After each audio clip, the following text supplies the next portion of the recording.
The story of the main character begins from the moment when she slowly woke up from sleep and saw in front of her a certain woman with a long braid and dark hair who called her Miss Karen and asked her to wake up. The protagonist herself was lying in a bright room on a soft bed next to which was a servant who was still telling the mistress to get up because she needed to get ready for something while Karen was rubbing her eyes from sleep. The girl with dark hair smiled at the main character and came closer to the curtains, intending to open them, also telling the lady that today is her birthday and then she needs to get up early to be ready for anything. But when the girl opened her purple eyes, looking at the ceiling with an empty gaze, she thought that this was far from her real birthday, which she was 100% sure of because she was reincarnated in this world. The thing is that the girl found herself a long time ago in a novel that she had read once, and which looks like a red book with gold ornaments, which is quite thick and beautiful, which can be said about the story itself.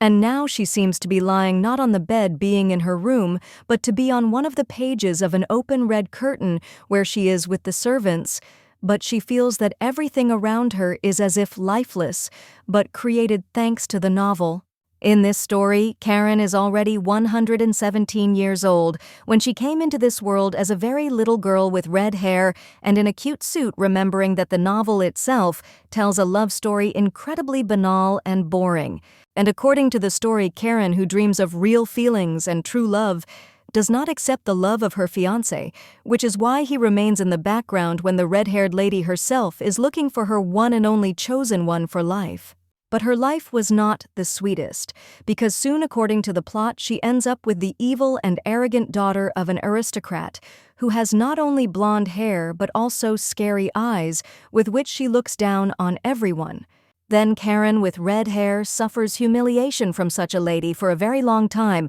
when she herself puts on a maid's uniform in order to sell to serve her, clearly not of her own free will, with suffering and torment. But everything turns out not to be so bad, because in the novel she meets her only fiancé with blonde hair and incredibly handsome appearance with whom she dates, and looking into his eyes, realizes that she feels sympathy for him. And after that, as in the most magical fairy tales with a happy ending, they sweetly dance a waltz, just the two of them intending to live their whole lives together happily as husband and wife, because Karen is already dressed in a magnificent snow-white dress. However, failures and grief still overtake the happy Karen in the novel, because the last page of the book describes how she, having drunk a glass of red wine, dies falling to the floor, in blood spilling the drink on the white floor. And when the girl drinks the poisoned wine, she realizes with horror that the nightmare is starting all over again,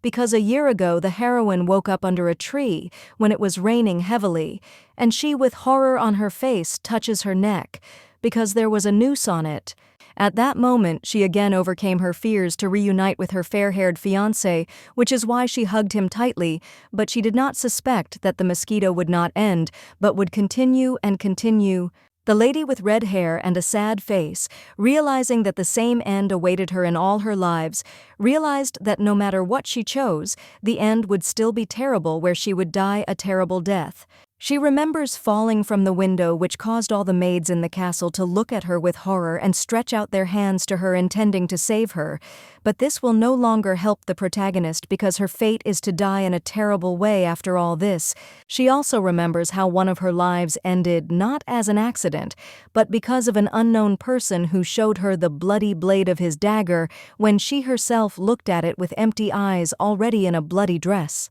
And she, touching her bloody white dress, felt with horror the incredible pain and horror that was written on her face when she realized that her unhappy life would end again, and she would wake up again under a tree in heavy rain. She even tried to drown herself in a deep lake, which she did once, diving to the bottom, but this did not help her get rid of her fate, because she was reborn again and again in the world of the novel, and the girl used fire to finally end everything, because one day she was surrounded by huge clots of flame that were getting closer and closer to her, which forced the lady to hide in a corner. But there was also another peculiarity that appeared every time she woke up in the garden under a tree, because there was always a gold coin in her mouth, which even now being in bed she examines, realizing that it is already the 100th, because the lady managed to accumulate a huge sum thanks to her reincarnations. The strange object in the mistress's hands was also noticed by the servants, who looked suspiciously at the coin in the lady's hands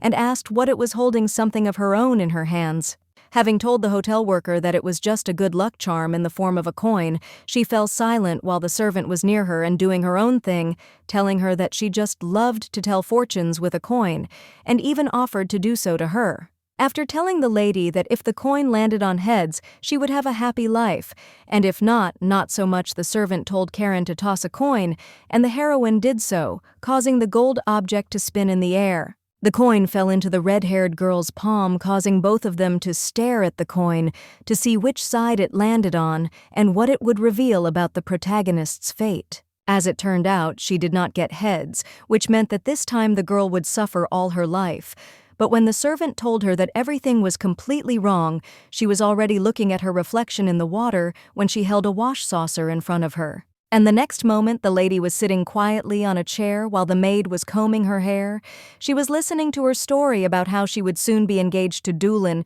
whom she had known since childhood, so he should understand her better than anyone else. But suddenly the red-haired lady turned to the servant and addressed her, calling her Nancy, and asking her if she wanted to exchange partners since she did not want to marry Doolin, and she thought her husband was handsome. And when Nancy laughed and the heroine said that she was just joking, she imagined Nancy with a rope in her hands and a manic look, realizing that in fact she was ready to do anything for her man, even agree to murder. Once again, the heroine puts on a pink corset which incredibly suffocates her, and which Nancy pulls on her, asking the girl if she has someone else besides Doolin, because she needs to dress so beautifully for a handsome groom. Then the girl did not answer Nancy in any way, and therefore, after some time, she was already at the celebration where she was incredibly beautiful and memorable, but her face depicted only calmness, because she was going to this celebration not for the 1st or 10th time,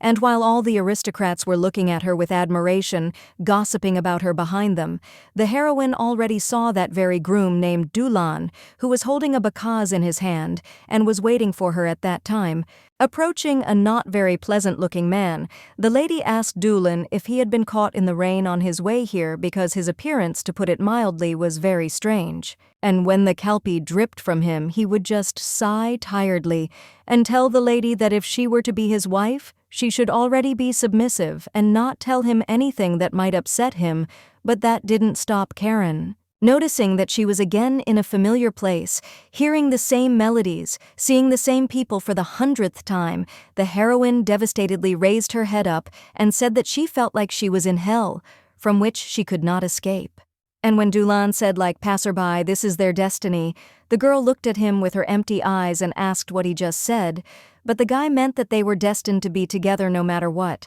He hurried to take her hand in his, which was not only very pale, but also had numerous scars on it, and at that moment, he told the girl that even if she didn't like something, there was no choice, and they should become a couple. Karen looked at her chosen one in silence, as did Doolin, realizing that this was her 69th dance with the groom from whom she could not escape, because every time she died, everything began again. Behind her, the girl heard the suitor apologizing to his lady for stepping on her foot. But Karen was not surprised by this, because she had already seen this 45 times, having managed to be reborn more than 100 times. And behind Doolin's back, the girl saw a waiter who clumsily dropped a tray with glasses which she had seen for the 78th time already, and none of it surprised her anymore. Because of this, she looked as if she were not alive. And when they began to dance, slowly, making circles around the surprised aristocrats, all the ladies and guys around them began to whisper that Doolin looked very pathetic, and they even pointed at him, which she felt was right. But suddenly, when the main character got tired of being pitied for the 100th time, and Doolin being humiliated, she decided to change everything because she grabbed the guy by the collar and was already going to drag him somewhere when she realized that he too felt the humiliation of society. She told him to just follow her, but the surprised guy asked the lady where exactly she was taking him to, which the protagonist did not answer and remained silent, dragging him through the crowd of aristocrats to the exit of the celebration hall. With the thought that she had something she had never tried, the girl continued to drag Doolin along with her through the dark corridors with high windows, but he could not resist her, so he followed her in a hurry, asking what she was doing.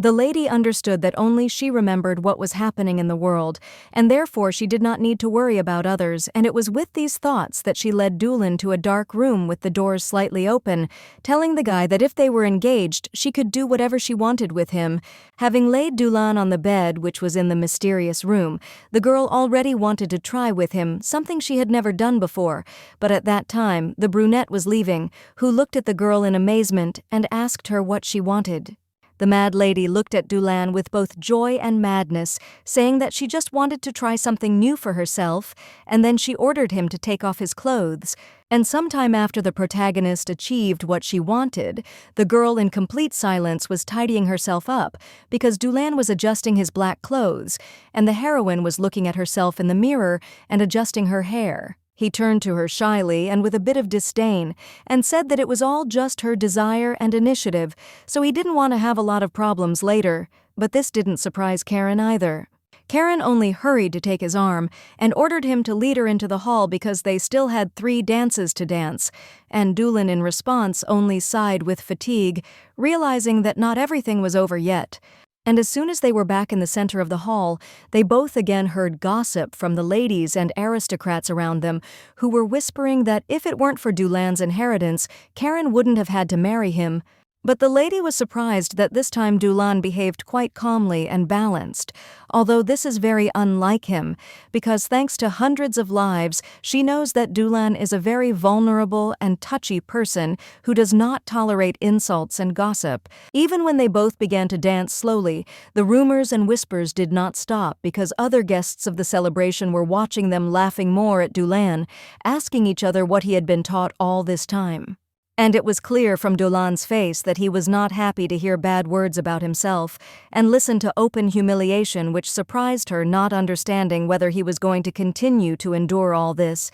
But no one expected at all that when Doolin wanted to take a step back, he collided with one waiter who was just holding a tray with another glass in his hands, but dropped it in front of everyone. And Doolin himself fell to the floor, while behind him the waiter hurriedly stepped aside, but still did not look at the glass of red wine on the tray, which is why it fell. But at this time the brunette himself was making painful cries. But the protagonist herself looked at everything so indifferently, as if she knew that all this would happen, because she thought about it like she knew that something would happen that would interrupt her peaceful pastime with Doolin. So she decided to just give the guy a helping hand so that he would get up quickly, remembering that she had seen this 100 times already, and nothing she saw or heard around her surprised her anymore. And he looked at her as if he was not ready for the girl to extend a helping hand to him, and so he raised his black eyes to her and looked at Karen with displeasure, as if he was already tired of everything, his failures, falls, and ridicule.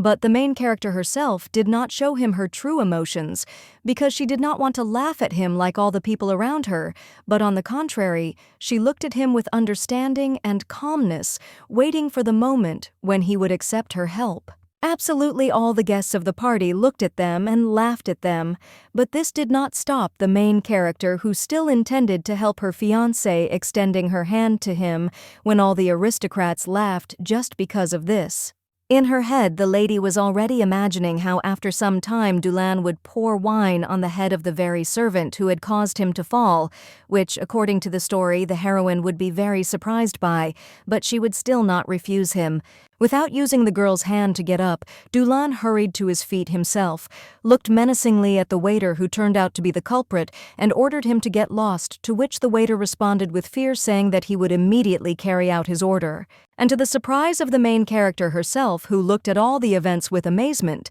Doolin did not yell at the waiter, much less pour wine on him, but simply stood in front of her and took her hand, offering to continue dancing. This surprised the protagonist so much that she looked at him with genuine shock, because for the first time the protagonist did not act as it was written in the novel, but restrained himself, preferring to continue the dance and not waste time and energy on anger. The thought that everything could change for the first time if Doolin had not acted as it was written in the book for the first time made the lady remember herself, or rather her long red hair and violet eyes, because she is Karen in the novel. And now, when the main character was back in her room, sitting at the table and looking at the coin in her hands, she thought that after spending so much time in Karen's body, she had discovered a couple of patterns. The first and most important thing she understood was that all her lives begin in a garden where there is a heavy rain, and she herself ends up under a tree in a snow-white dress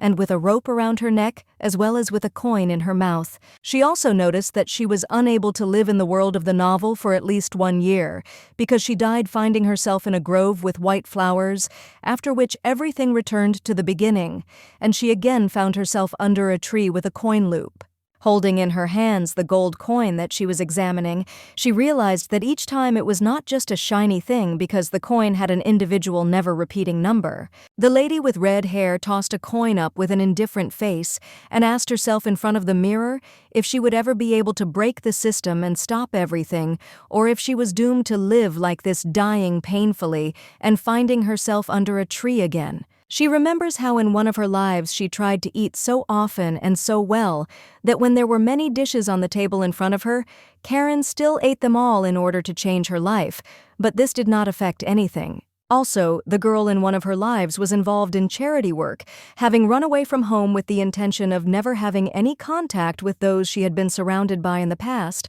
But this did not help her, because simply handing out bread to children and teenagers had no effect. She even tried to poke herself, which led her to imagine how she once attempted to fall down the stairs and break as many bones as possible, which she succeeded in doing, but she kept waking up in the body of the novel's heroine, Karen. Karen remembers how maids often came to her after she fell down the stairs, but did not die but became paralyzed, because of which others had to look after her. And the girls came to her to wash her with a basin of water, and she cried because she couldn't move a single part of her body, which is why she had to just lie there and wait for the moment when she would die again, cursing those who left her to rot in bed without the right to die. But now, when she was again twirling the coin in her hands, she noticed that the thing itself bounced off the table and fell to the floor, which is why the curious Karen looked at it as if to find out what the gold object would show her this time, heads or tails. She looked at the coin and indifferently realized that even if she wanted to take revenge on all the people who hurt her in past lives,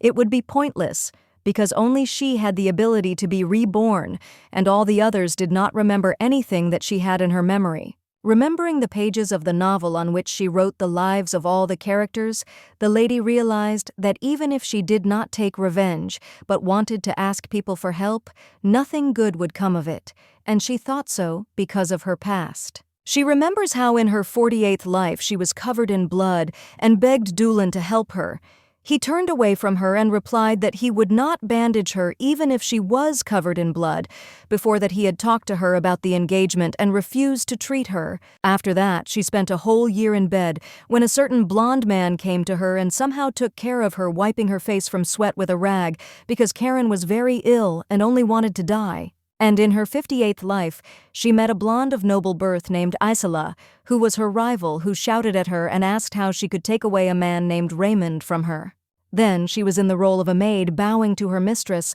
but when other maids lifted her up, she screamed desperately and stayed to prove that everything was wrong. But at that moment, Isela had already ordered others to kill her because she died from burns when the blonde ordered the servants to pour boiling water on the heroine. And her 18th life, out of more than 100, ended because of Isela's father, who one day picked up an axe and was already walking towards the protagonist with a very scary look when he himself is supposedly a nightmare for everyone, a destroyer of happiness, and he decided to swing an axe at her head, saying that she had stolen his daughter's happiness, implying that in this same life she had married a blonde man named Raymond, with whom Isela was also in love. Remembering that very red book in which the whole plot was written, the girl began to wonder more and more how long all this would continue, and when it would end, if even in her 100th life she could not find a way out of it. Imagining dark shadows with scary eyes that seemed to follow her everywhere, she realized that everyone in the novel wanted her dead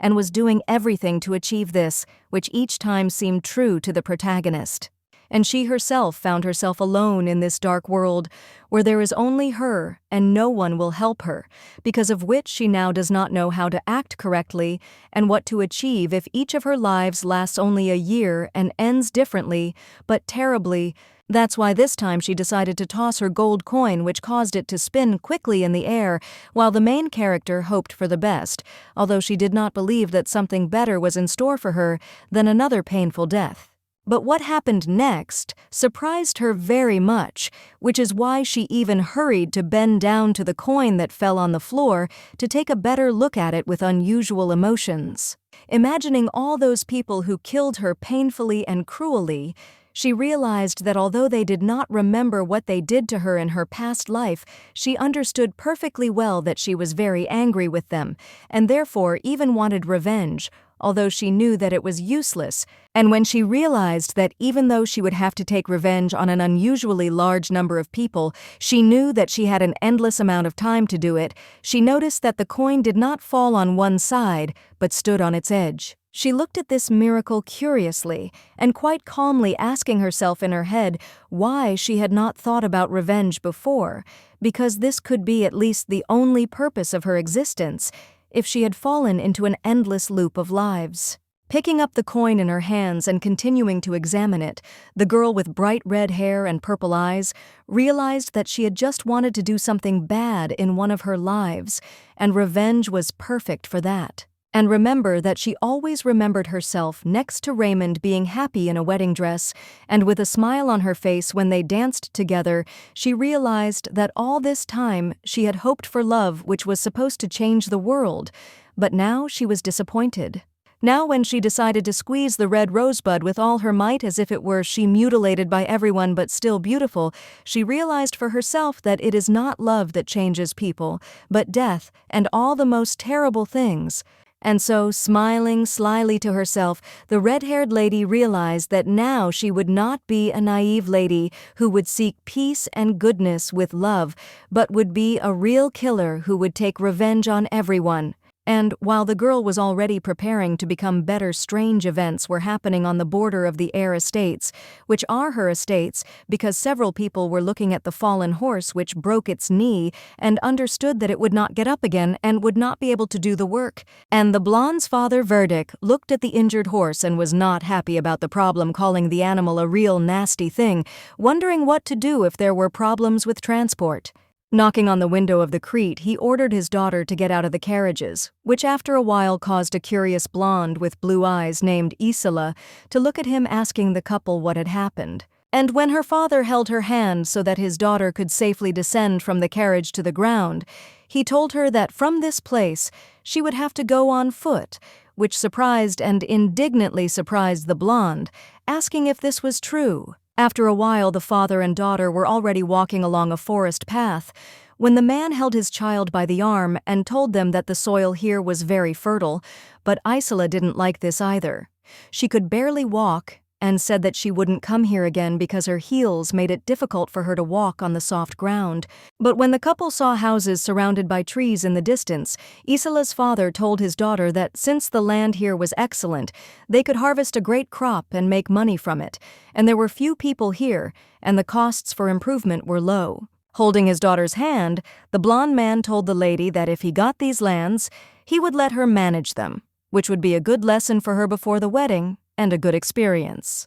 He said this with a kind smile and the hope that his daughter would become as successful as he was in the family business. But when the blonde realized that if she became a good manager, that perhaps Raymond would notice her and become interested in her, she looked at her dad with a smile and promised that she would be an exemplary manager and would develop her dad's business. After some time, the father and daughter decided to go to a modest church with a light exterior and several windows, which was located in a small settlement to meet the locals. Already in the church, Verdict was talking with other artists when we find his daughter herself next to him, listening to the fact that her father's negotiations with the employees of his business are completed, so now they can rest. The guy wearing a monocle and smiling modestly at Verdict said that they would see each other again in 6 months, after which he wished the father and daughter all the best as they parted, but his smile was too forced. In response, Isela's father looked at his interlocutor with a smile, and laughing said that for such a long time they would even have to pay him dearly if they wanted to do business with him. And while everyone laughed, hoping that Verdict was joking, the blonde Isela behind him smiled, realizing that her dad was joking again. But when the lady was thinking what would change when her daddy got these lands, she noticed that some gossips were talking about a girl who had incredible beauty. She also noticed that the two girls walked towards the hall in the church, which made the blonde even more curious about who they were talking about. She decided to follow them, looking at each of them and thinking that since the church was quite ordinary, she didn't think that there could be something amazing and incredible here. And she was still unable to see what the large crowd of believers were looking at, which is why she tried to squeeze through them and see at least something. However, when she finally managed to rise up on her toes and see something in the distance, she noticed that absolutely everyone was looking at the red-haired lady of incredible beauty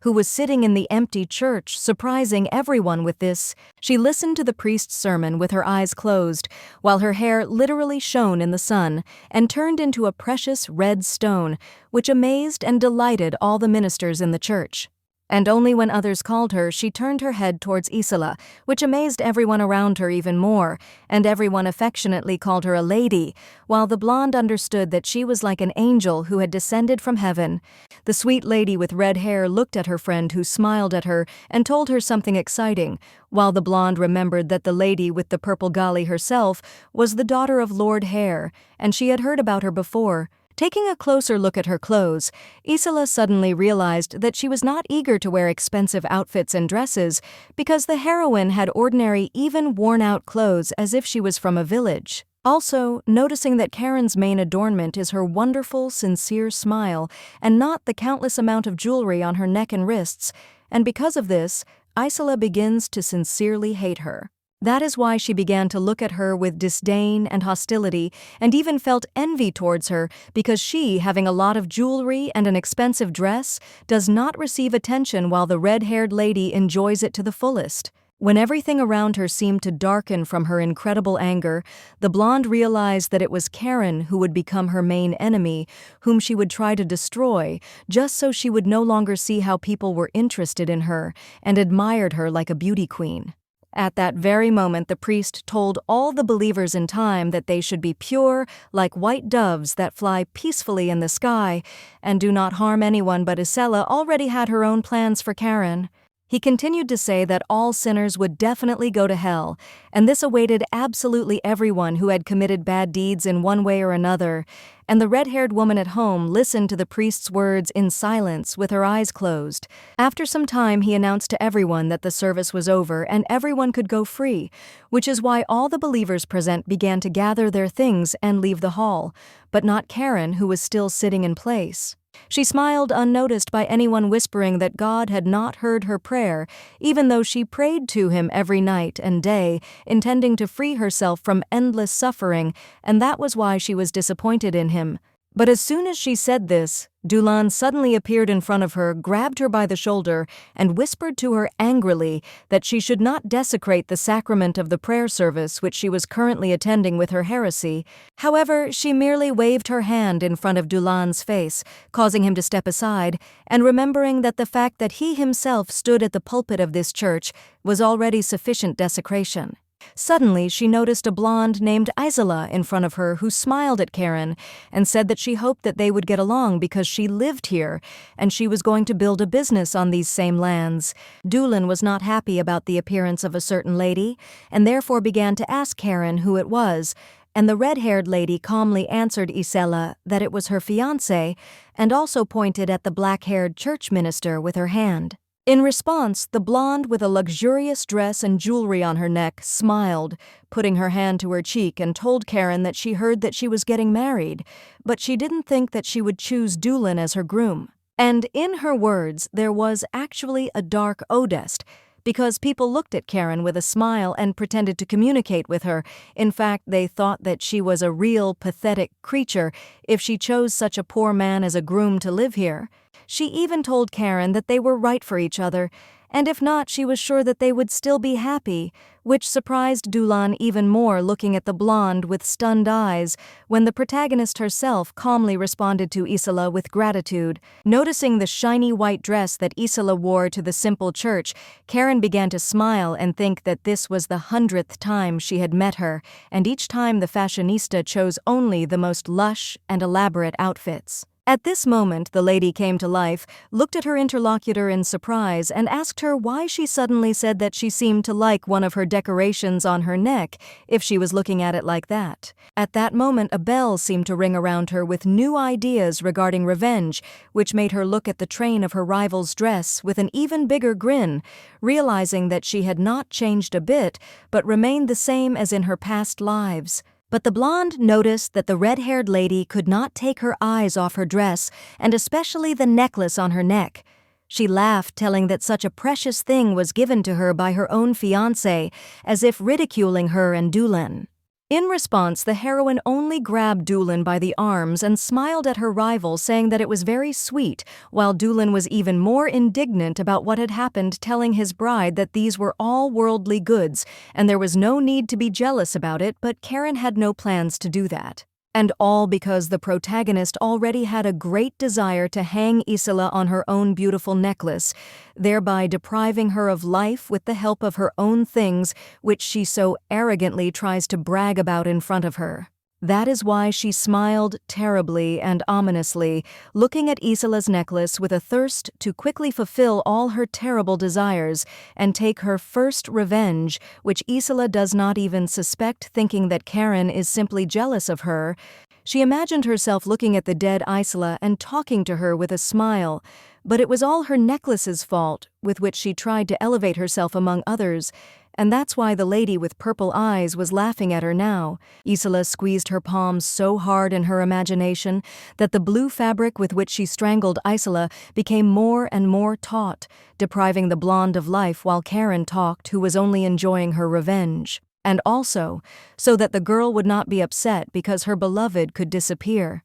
Karen provided how she put her necklace in her palm, laughingly telling the deceased lady that now he would never part with it. Some time after the girl had been to church and was already heading home, when the golden sunset fell on the large and tall building in which she lived, all the servants noticed something strange. The thing is that Karen walked so cheerfully that literally everyone turned around to look at her and understand what Madame was so happy about. But they also had no idea that Lendi was happy only because of the thought of revenge. Appearing in front of her palace, the previously crazy and unhappy Karen, who knew no end to her grief, suddenly began to simply stand among the bushes with flowers and laugh as if she was truly happy. Just remembering in her head what she could do to Isela, namely hang her and put the necklace in her bloody hand, Karen realized that now only thoughts of killing all the enemies in the world filled her mind. And so she laughed out loud as if there was no one around,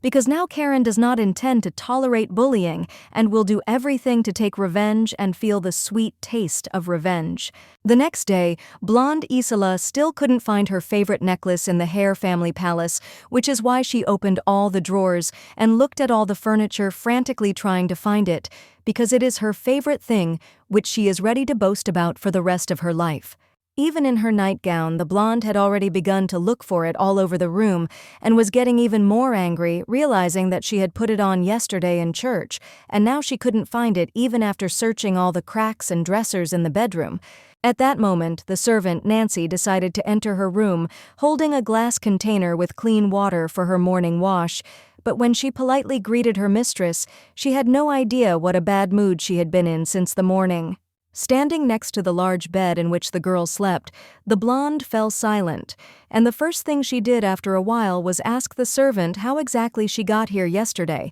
because Isela herself did not remember anything. But the brunette with blue eyes did not answer this question directly, but only looked at the lady doubtfully, and answered that she herself fell asleep during the prayer service in the church, so she does not know what happened to her. This angered Isela so much that she suddenly approached Nancy and started yelling at her, asking where her necklace had gone. But the brunette remained calm, asking what she was talking about. The blonde shouted again that it was gone, but Nancy, who had suspicions about Isela, looked at her with distrust and contempt, not understanding what the lady who had been inadequate since the morning meant. Realizing that even the servants would not give her a clear answer, the girl with blue eyes hurried to check the closet with her dresses and examine each of them, asking Nancy with fury where her necklace had gone. And while she was doing this, the attendant calmly poured water into a basin, especially for Isela to wash herself, but the lady did not even care about washing herself,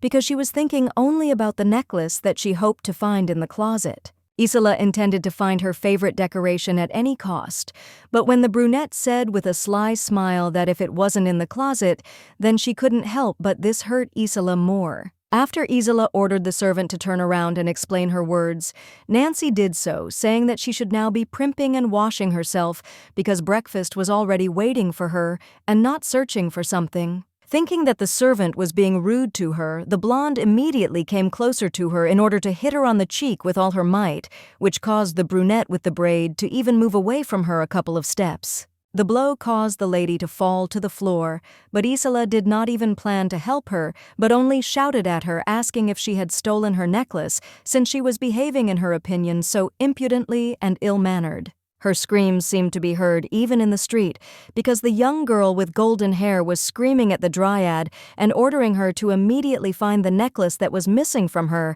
as if it were her personal servant. But in response, Nancy only looked at her with the same smile, as if mockingly, not intending to follow her orders, but feeling a strong pain in the lip area because even blood appeared on her face. The blonde was so angry at the servant that she clenched her teeth in front of her and intended to beat her even more when anger filled her whole soul. She could no longer stand Nancy calmly smiling at her in front of her. But she was unable to do something more terrible to the girl because the main character suddenly entered the room in a beautiful dark dress, followed by many servants, and who asked Isela what was going on here. However, the blonde's anger and indignation did not subside, so she turned to the protagonist with great rage, shouting to everyone that her necklace was missing, and that was the only reason she was making so much noise. And just like Nancy, the red-haired lady remained calm, looking at Isela with her violet eyes and asking her which necklace exactly she had lost,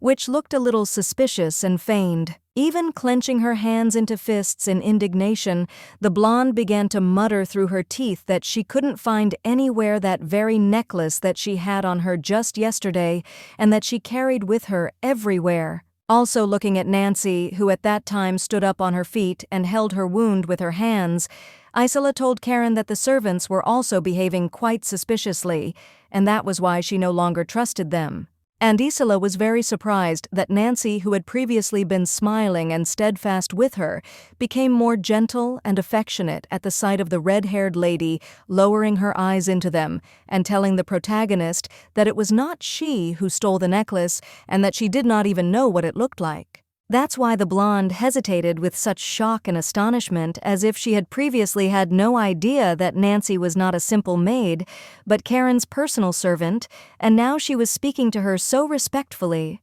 In response, the red-haired lady only covered her face with her hand, as if from slight shame, ordering the maids behind her to search the rooms for the necklace, and she told Isela that it was time to get ready for breakfast. But this greatly, indignantly upset the blonde, who began to look angrily at Karen and tell her that it was not so important, because her necklace was almost the most important thing for her, and the loss of it could greatly upset her. However, she immediately stopped talking because she saw something behind Karen that made her wary, and everything around seemed to turn black and dark, like in a bad dream. The thing is that she saw in the doorway the terrible eyes of the servants who looked at her and did not look away, because of which in the magical darkness their glowing eyes were even more mysterious, But the girl herself did not understand what was happening because she just wanted to find her thing. That's why she looked at them with fear and caution, trying to find an answer to the question of why the servants were looking at her so fearfully, but at that moment, Karen already wanted to turn to her. Having said Isela's name, the red-haired lady clearly wanted to ask her something, but the blonde, turning her head towards her with displeasure, only asked what she wanted from her, still not having calmed down from her anger. And at that moment, when the violet-eyed woman looked at Isela with frightening devastation, she put her hand on the shoulder of her servant in the name of Nancy and said menacingly that she should understand that the brunette was her personal servant. It seemed that the blonde wanted to object to Karen but did not do so because she blushed with shame, but still began to look at the lady with feigned pride and contempt, as if now she would not trust everyone around her. After some time, the servants at Karen's estate were already looking for that very necklace of Isela's, which is why the maids checked every corner, talking among themselves about how the blonde had arrived to them yesterday and had already caused a stir. Even on the street, the butlers and maids checked every blade of grass to see the lady's necklace, but they found nothing, even when the day was approaching sunset, and they still examined every lawn and bush. It was with this problem that the heroine turned to her father. She could not calm down, which is why she rushed around the room and told her dad about the missing necklace, while he himself sat on the sofa and listened to her. He responded to her claims by looking sternly at her and saying that he was not going to worsen relations with the Hare estate just because of some trinket that his daughter had already managed to lose. The blonde, with a very capricious character, just sat down on the sofa in front of her dad and asked him what she should do now, because the necklace was a gift from Raymond himself, whom she considers her main fiancé. The lord only turned away from her and began to think more diligently, realizing that for everyone around the necklace was of no use to anyone, because it was not even an engagement ring from his daughter's fiancé, but Isela thought only about this decoration, and no one else. At that moment, the heroine's fingers began to shake for some reason, which made the lady wonder why she felt so uncomfortable, as if she felt something terrible approaching when her fingers were already in the dirt, because she had been digging everywhere with them in order to find the decoration. Remembering just the groom of his daughter, who has a beautiful appearance, proud posture, personal weapon uniform, and beautiful hair, Lord Verdict began to wonder why he chose his daughter if he is the hero of the country and could have chosen a wife of more noble origin. This was precisely what was bothering the man with blue eyes, which made him look at the floor and think it was strange that the hero of the country wanted to deal with his daughter, clearly keeping some kind of plan to himself, if among all the noble ladies of higher status he chose her. Once again recalling Raymond's appearance, his green eyes and blonde hair, Verdict thought that he was the debtor in their family, and therefore he would not be able to escape, also not having the character for it. That's why Dad took his daughter by the hands and looked at her, telling her that he could get her a similar necklace, but the blonde still answered that she didn't need anything else, but wanted the exact necklace that her fiancé had given her. At that moment, Verdict seemed to realize that he had raised her daughter a little differently than he had planned, because Isela did not want to make concessions to him even when he told her about all the difficulties of the situation. Then he decided to calmly get up from the sofa, straightening his collar, and telling his daughter that it was her own fault, and that she needed to take better care of her things, which made Isela even more indignant, asking her father how he could say that. As a result, Isela had to walk sadly down the hallway and think about how her fiancé Raymond would definitely be upset if he found out that she had so irresponsibly lost the necklace he had given her. She was still unhappy with the whole situation and had no intention of leaving everything alone, so she was angry, continuing to walk down the corridor and realizing only that she was very tired of all this, although she only wanted to find what turned out to be lost the next day after use. And she approached a certain mysterious dark door to open it and enter the room wearily, thinking that she already wanted to return home and never return to such a strange place as this palace with Karen. With her wounded hand, she firmly grabbed the door handle and began to pull it towards herself, hoping to find the necklace at least in this room.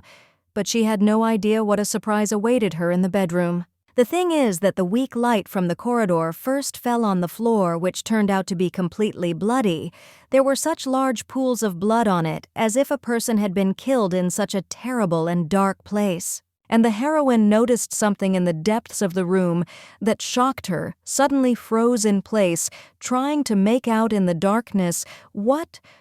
in a nightmare she had never dreamed of, because the blood turned out to be only the beginning of the horror that she was about to see. And all because in the room, which had a neatly made bed, some furniture, and thick curtains, not only was there blood visible which was spreading in large puddles across the floor, but also on the bed was the main decoration of the interior, in the form of a human head, which was looking straight at the doorway. Right in front of this head, Isela's brow sparkled with various reflections and remained clean and seemingly untouched, but the heroine was no longer so happy with such a find, because the way she found it plunged her into horror and real fear. She decided to walk across the bloody floor and enter the scary, silent room with incredible shock on her face, not taking her eyes off the bed on which she saw a real human head. Because of it, she did not believe her eyes. Noticing not only the outline of the grovoa, but also the dark braid, because of which Isela immediately remembered that very servant who was still alive in the morning,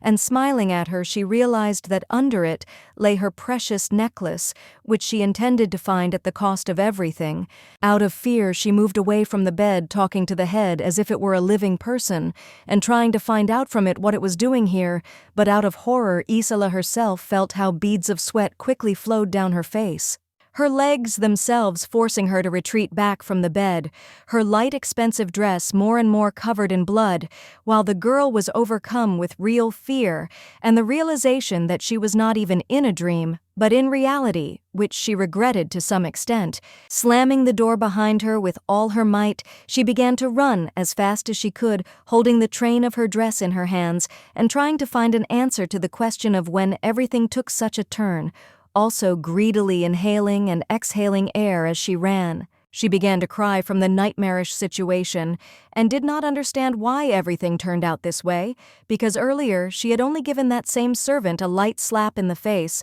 and now her severed head frightened her to the point of horror. And when she was thinking about why her head was lying in her room on the bed, if she had not had time to learn her name during her life, she herself did not notice how she stepped on the fabric of her dress, which caused her to fall to the floor, sliding along it for a couple more meters. However, the lady hastened to rise in spite of everything, leaning on her hands and asking herself what she should do now, what it all meant, and most importantly, who had done this, and with what intentions, using such demonstrativeness and her necklace. Isela cried and could not finally get back on her feet, feeling powerless, not only in her body but also inside herself, because she desperately tried to convince herself that it was not her fault, and she did not even wish death on that servant, which meant that she definitely did not die because of her. However, when she heard the voice of another lady shouting her name ahead, Isela suddenly remembered how she had hit the maid on the cheek during the day and realized that no one would see her here alone, because then everyone would think that he was the murderer. And in front of her there was already a woman in simple shoes and a white dress, who was looking at Isela so intently that the blonde felt all the most unpleasant sensations on herself, as if she was being drilled with a gaze. And Isela raised her angry and furious eyes to the girl as if she already knew who was standing in front of her, and became even more furious, trying to understand why all this had happened to her, and how she had deserved such mockery. The thing is, in front of her was an incredibly calm and simply curious protagonist of the story, who looked down at Isela with slight indifference and asked her what was going on here as if she knew nothing. After that, she smiled so sinisterly and madly that her eyes seemed to light up when she asked Isela what she was doing in the dark corridor at night when she should already be in her chambers and sleeping. Also holding in her hand a lantern with which Karen illuminated her entire path, she used its light to examine Isela's face and honestly admitted to her that she was pale as a corpse also, as if ridiculing her for this and putting her in an awkward position. Raising her head to Karen, the blonde first laughed to pretend that everything was fine, but then began to stutter, trying to say something to the curious and frightening protagonist. But all her thoughts were occupied with the fact that the red-haired lady might think that she was the killer. She even imagined how the maids were already tying her up and taking her away from her rich, carefree life to prison, when she herself tried to scream and tell everyone that she was not guilty, but absolutely no one believed her. But when she was becoming more and more immersed in the stasis and imagining them in her head to her horror, she noticed in front of her that the red-haired lady looked at her dress in surprise and gasped, because she noticed something terrifying for every normal person. When drops of tears fell from the face of the already stunned and angry Isela, and she looked at Karen, she heard from her that her whole dress was covered in blood, which made the blonde even more worried about being mistaken for a murderer. The girl began to hastily try to tidy herself up, but it was all in vain, because of which she simply looked at her. Vidi tried to come up with an excuse but stuttered and could not utter even a word from fear and pain. But when she realized that it seemed that everything was lost and the red-haired lady definitely considered her a murderer, she did not expect at all that Karen would remain calm and would even extend her a helping hand, offering to get up and go to her room together. Stunned by such words, the blonde again raised her head to the girl and asked her what she meant, as if she did not believe that she was hearing such calm words on this terrible and nightmarish night, which she would dream of in terrible dreams. And it seemed all her life, but this is exactly what Karen, ruthless to everyone, is trying to achieve. But what surprised Isela even more was that the red-haired lady, whom she had previously considered her greatest rival, smiled at her more times than anyone else had in recent times. Karen did so this time as well, telling her that she would keep her secret no matter what. Isela still raised her hand to accept help from Karen, but she looked at her with bewilderment, asking what secret she was talking about, as if she already guessed that the black-haired lady was clearly thinking about something of her own. But when the lady helped Isela to stand up and looked at her slyly, she calmly answered with a question, asking the blonde if she had started menstruating, since her whole dress was covered in blood, which made the lady look at her in shock. Already in a dark room, clean and without any hints of blood, the girls talked about what happened while Isela's dress stained with blood hung on the back of the chair, and Karen told her that she was surprised when she saw bloody footprints leading to her room. Helping the blonde button up her new chemo nightgown from behind the red-haired lady, told the lady that she was still happy to help no matter what, but Isela remained silent, as if she was uncomfortable in the company of the strange heroine. And while Karen smiled feignedly and very strangely helping Isela get dressed, the blonde clearly did not trust her, and closed her eyes thinking about why she didn't know anything, and whether it was she who had arranged everything if she was behaving so strangely. So she decided to turn to Karen and honestly admit to her that in fact something more terrible than the onset of menstruation had happened in her room, to which the red-haired madam again responded calmly, asking what she meant, but this did not make Isela feel any better. And as soon as the girl remembered for just one moment what she saw in her room, her whole body began to shake with anxiety, and she herself thought that Karen did not even imagine what a nightmare she had imagined to behold. She also remembered her necklace, which lay right next to the head of the corpse with wide-open eyes, and which she had tried so desperately to find, but now she was even afraid to enter her chambers, and even more so to take the thing in her hands. Having decided to invite the blonde to sit down on the sofa and calmly tell her everything that had happened, the red-haired lady sat down next to her and asked what was troubling her so much, while Isela could not muster the courage to begin the story and tell the lady her terrible story. And when Karen asked her if she had also seen a corpse in her room, asking so calmly and curiously, the blonde shuddered just from the mention of those terrible events, and in response, surprisingly asked Karen what she meant. But instead of panicking in the same way, Karen just started smiling and telling Isela about the ghosts that live in the castle and wake up at night scaring everyone who comes to live there. This surprised Isela so much that she could not find the words to speak, looking at Karen with her mouth open and asking her what she had just said, as if the behavior of the already strange Karen frightened her even more and made her suspect her of the most terrible things. However, Karen continued to play the mystical leoi, touching the dishes with purple flowers with her fingers, telling Isela in complete silence that she also has visions about this, and it is true they say that ghosts really live here. Taking one of the flowers that the lady had brought to her cup, the red-haired lady told Isela with a grin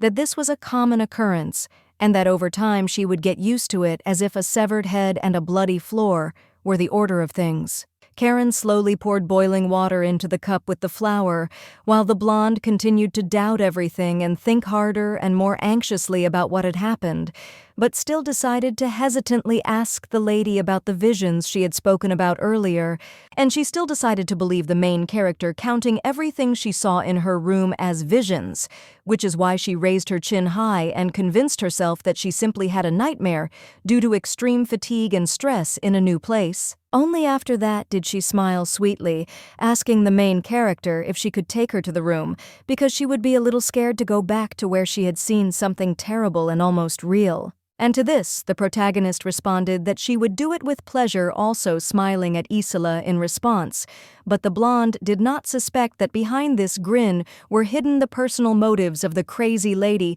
to quickly take revenge on everyone in the most nightmarish ways. Sometime later, the two ladies were already in front of Isela's room door, about to enter it. But before that, the polite and calm heroine told the blonde not to be afraid too, which the still intimidated Isela replied that she would try to do it. The first to touch the door handle was the red-haired lady, who already intended to see the results of her crimes in the room, which was why she was so upset, but she tried to convince Isela that all this was just a vision. Isela was still afraid to look into the darkness because she was terrified to see in that room a bed and a person's head, which looked at her with its terrible eyes and had her necklace in front of it. But because of this, she wanted to convince herself more and more that she was imagining everything. The first to enter the room with confident and wide steps was the main character, who wanted to see with her own eyes the most terrible chambers in the castle at that moment, but it seemed that the blood had disappeared somewhere.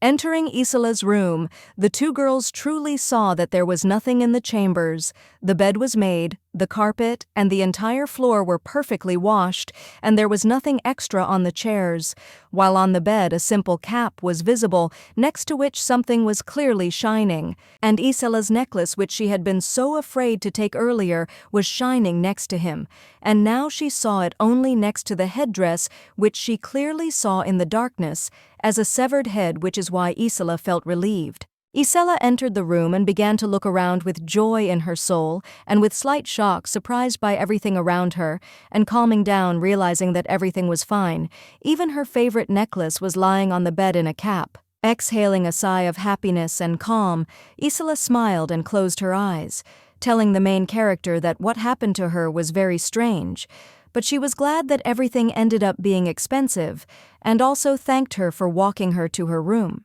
After that, with a smile on her face, she lifted the cap and saw her favorite necklace, telling Karen, who suddenly became silent, that it seemed that it was this headdress on the bed that frightened her, which is why she began to see strange images. She took the necklace in her hands and began to examine it with a satisfied smile on her face, not paying attention to the quiet Karen, and thinking with happiness that perhaps she had been very worried because of that strange maid with a dark braid, whose name she still didn't know, although it didn't bother her. However, when she finally turned to the red-haired girl and asked her if she could spend the night with her because she was still afraid to be alone in the room, the protagonist did not answer, creating a dead silence. Noticing that her friend was strangely silent and not even moving, the blonde turned to her and noticed that the lady was actually standing, as if something had made her freeze, as she silently looked at Isela in the dark room. The thing is, the girl looked at Isela with such empty, crazy, and inhuman eyes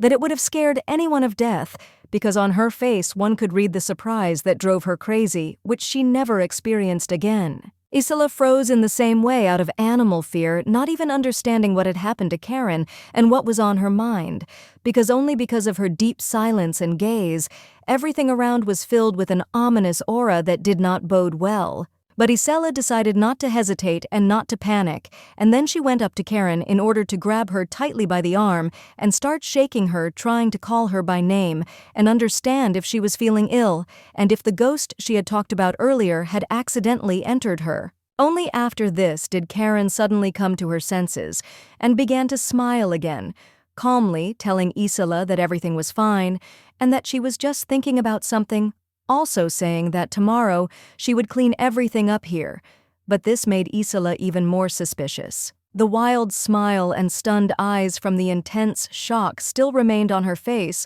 but there was calm and politeness in her voice because she was telling Isela to go to bed because it was already late at night and they had to get up early. And after Isela went to Karen's room so that they could sleep there together, the red-haired lady was left with great shock, completely alone in the quiet room, without a single source of light, sitting on the bed and asking herself where that very head that was definitely there could have gone. With her black eyes, she looked at the clean bed and asked herself where Nancy's head was, which had definitely been here before, and was flaunting itself on the bed with a necklace which was driving the protagonist more and more crazy. Because of this, the lady remembered the events that had happened earlier, namely how she had stolen the personal servant in order to be alone with her, putting her head on her lap and tying a rag over her mouth, starting to talk sweetly to her, while Nancy was increasingly panicking and wanted to get out. While Karen calmly and sweetly touched the face of the already stunned and worried Nancy,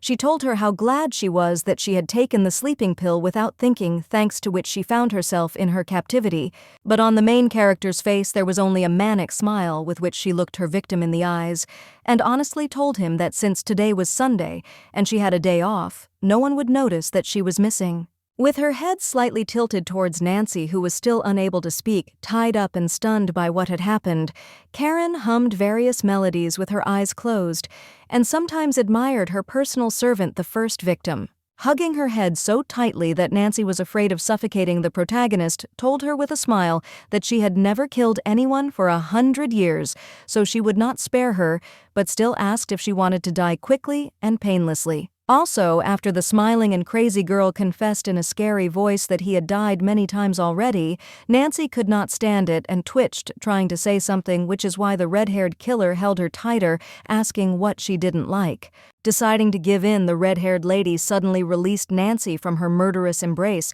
causing her to fall to the floor with a crash. But that was exactly what the heroine wanted, because with a calm face, she told her that she would let her free herself if that was what she wanted. And Nancy still hoped that she would be able to escape from the crazy lady, so she tried to be strong and twitch, despite the pain and shock she was experiencing. But as soon as she fell to the floor, she saw a beautiful necklace right in front of her sparkling in the sun, and she immediately recognized it as Isela's very jewelry, which the lady was now so desperately looking for, which is why she wanted to say something but could not do so because of the fabric that covered her mouth. Demonstratively taking the fallen jewel into her hands, the red-haired lady stood up from her seat and looked at her maid with a smile, telling her that she had not changed at all in any of her lives. After that, moving a little away from the fallen, Nancy, the protagonist, threw the decoration on the floor and told her first victim that if this was her first murder, she would do it properly, in a proper way. And the unfortunate servant wanted to reach out to the necklace with her hand, hoping that if she did this she would be able to save herself, but this turned out to be far from the case. No matter how much effort she put into covering it, her hand could not grab the necklace. Nancy tried her best to reach for the jewel as if it was her only salvation, but she had no idea that when beads of sweat were running down her face and she was blushing with a rag covering her mouth, Karen was thus only mocking her with a smile. Because suddenly the main character, without any pity, pulled the cloth so tightly on herself that Nancy, who felt the cloth on her neck, immediately stopped breathing and began to choke, which made Karen only smile and watch her first victim die. But now when the protagonist is alone in the room and the force,